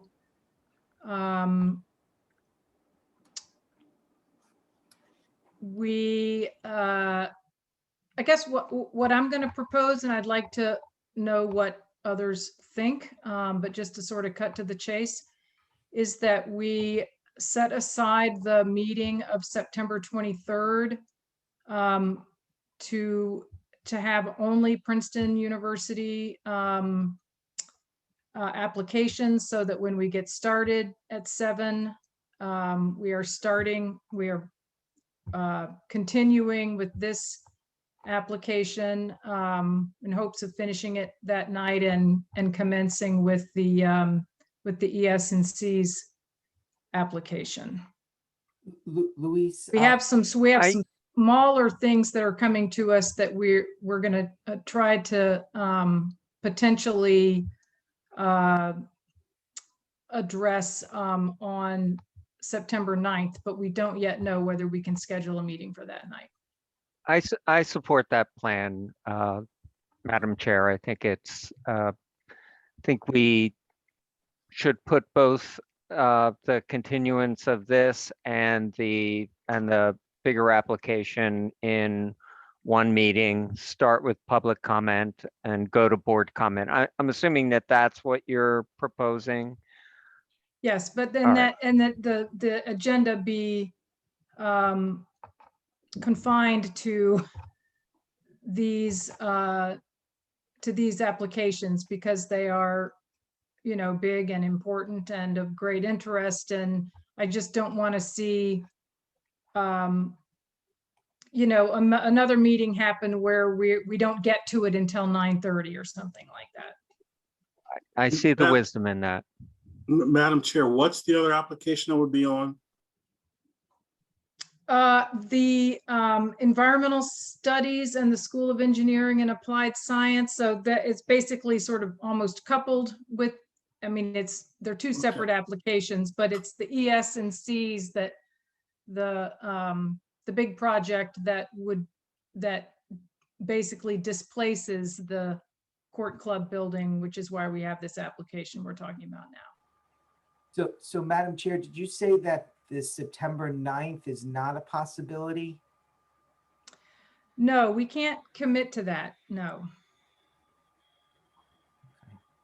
What is our first regular, when we come? First regular meeting that's scheduled is the 23rd. Yes. 23rd, okay. So we would devote that just to the university? Yes. Okay, yeah, I think that seems, and maybe if No, I think we could even get started earlier if absolutely is necessary. But hopefully. Well, we'll have a 7 o'clock start time, because the 7 o'clock is when we're going to start all of our meetings after this one for the remainder of the year and presumably going forward. So, Madam Chair, I know the schedule doesn't look good, but a 2-month gap is a big gap.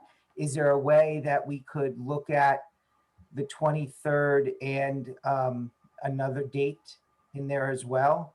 So that because this one, which is the smaller application, has taken a number of nights, and if we can't get them both resolved on the 23rd, and we're pausing now for a couple of months, is there a way that we can line up another date to,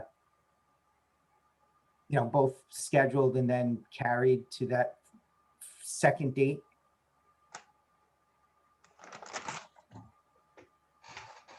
Because the meeting after the 23rd is, we're hearing Lanwin again. And that is you don't want to come after that. Yeah. Because if you get on at all, it will be at 10:30 or something. So October 21st. October 21st. Yeah, if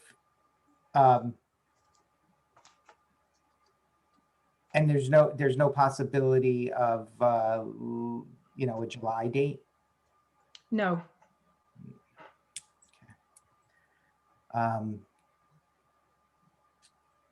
Okay. Yeah, so we would be carrying both then to the 23rd, and then we'll which will be the only thing on the calendar. And what time? What was the start time? 7 o'clock, 7 p.m. There may be another proposal. We have other proposals we need to be scheduling too. Well, I understand that, but the commitment we would be making is to hear just university stuff that night. And it may be that if the other smaller applications are ready, we can schedule a special meeting for those. But what I want to nail down is university, focusing on these and not other ones right now. I mean, obviously we need to hear them. I'm not talking about not hearing others until everything is done with the university. I don't mean that at all. I'm just saying. Yeah, I mean, it seems to me there's a certain practicality. If we're an extended period of time, starting earlier at 7 o'clock on the 23rd, finishing this one, and then going to the related application, I mean, we're already somewhat familiar with the site. I think we'll get, I think we'll make good progress on the 23rd. I would think so too. Well, it doesn't seem like we really have a choice. No, Tomorrow morning. I'm available. Really be any other options, so. Yeah, I'm just looking for, I was just looking at possibilities. A 2-month pause where you're right at the very end is pretty tough, so that's why I was just exploring other opportunities if you guys had some. And then knowing that this takes a lot of time, I was looking to try to secure at least allocate some time on another date as well. And right, which is the 2nd October meeting. We already formally carried the Lanwin application to October 7th. It makes you feel any better. I think Lanwin is now going on the 2-year mark. October is. Gosh, I thought it was more than that. Years? I think it's 3 years. I think it's 3. I think this board has reviewed and approved at least 10 university projects in the time it's taking to go through Lanwin. Well, I mean, that point is well taken, but I'd like to wrap it up tonight. So are those dates, or can we agree on those dates? Mr. DeGrazia, Mr. McCoy? Let me confirm with my client, Ron.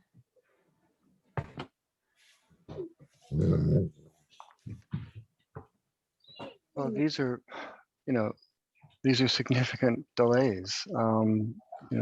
We submitted this project almost a year ago.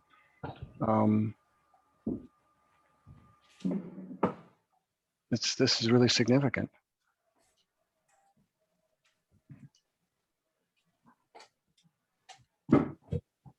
This is not in concept design. You know, we're holding up construction. Yeah, I understand the frustration. It's just not a quick process. Can we close public comment with the two outstanding hands so they don't open that up again? We will close the public there are 3 hands raised, and we will There are more. hear those. Well, and I'm not even sure whether there have been more since then, but your point is well taken. I mean, we're not going to continue to hear from the same folks who ask to be heard again and then say the same thing. I mean, I think we can be, I acknowledge I was not as disciplined as I probably should have been tonight about time frame. And I just feel, you know, people have spent a whole lot of time listening and not very much time expressing their views. And I wanted to respect the members of the public who feel so strongly about this, but I understand your frustration as well.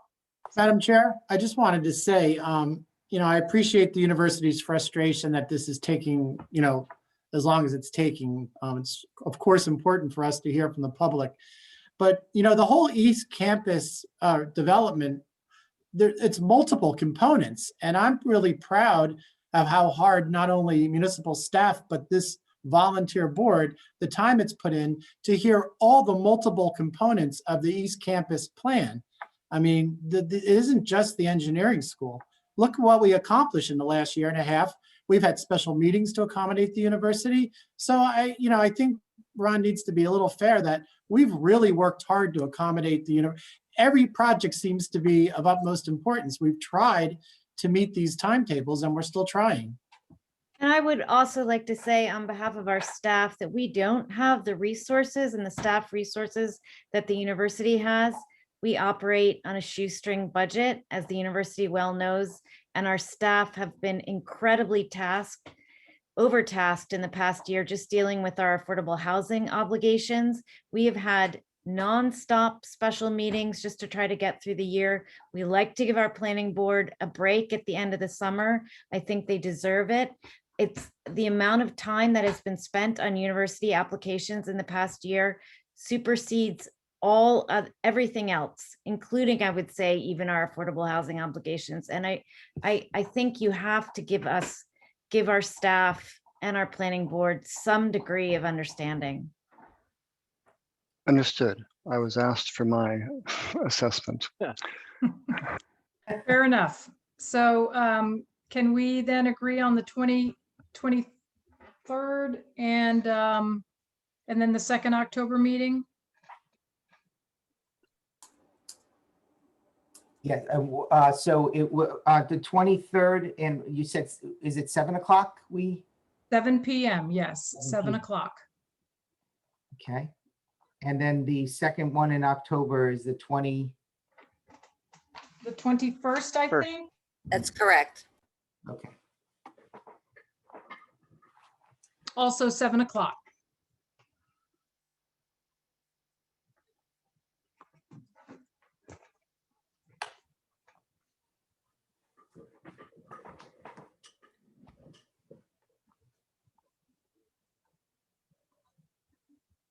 So if you agree to those, is it accurate, Mr. Mueller, that there would be no further formal notice? Well, that's correct with respect to the 23rd. On the 23rd, we would continue it again to the October date. But tonight, we have to open the hearing on ESCs and then carry it, because right now we haven't done. Okay. You did. We actually took jurisdiction. You looked. No, I know we did, but we haven't opened it for tonight. And no, but we carried it to tonight. Right. And so both of them have, this one has to be carried and then the other one opened and carried as well. Yes, right. Okay, so I'll open it right now. Trustees of Princeton University, preliminary and final major site plan for environmental sciences, the School of, Studies, right? That's a misprint. the School of Engineering and Applied Science, ES&Cs at Ivy Lane and Prospect Avenue, Block 49.01, Lot 5, and Block 50.01, Lot 18. This is file number P 2020-872P.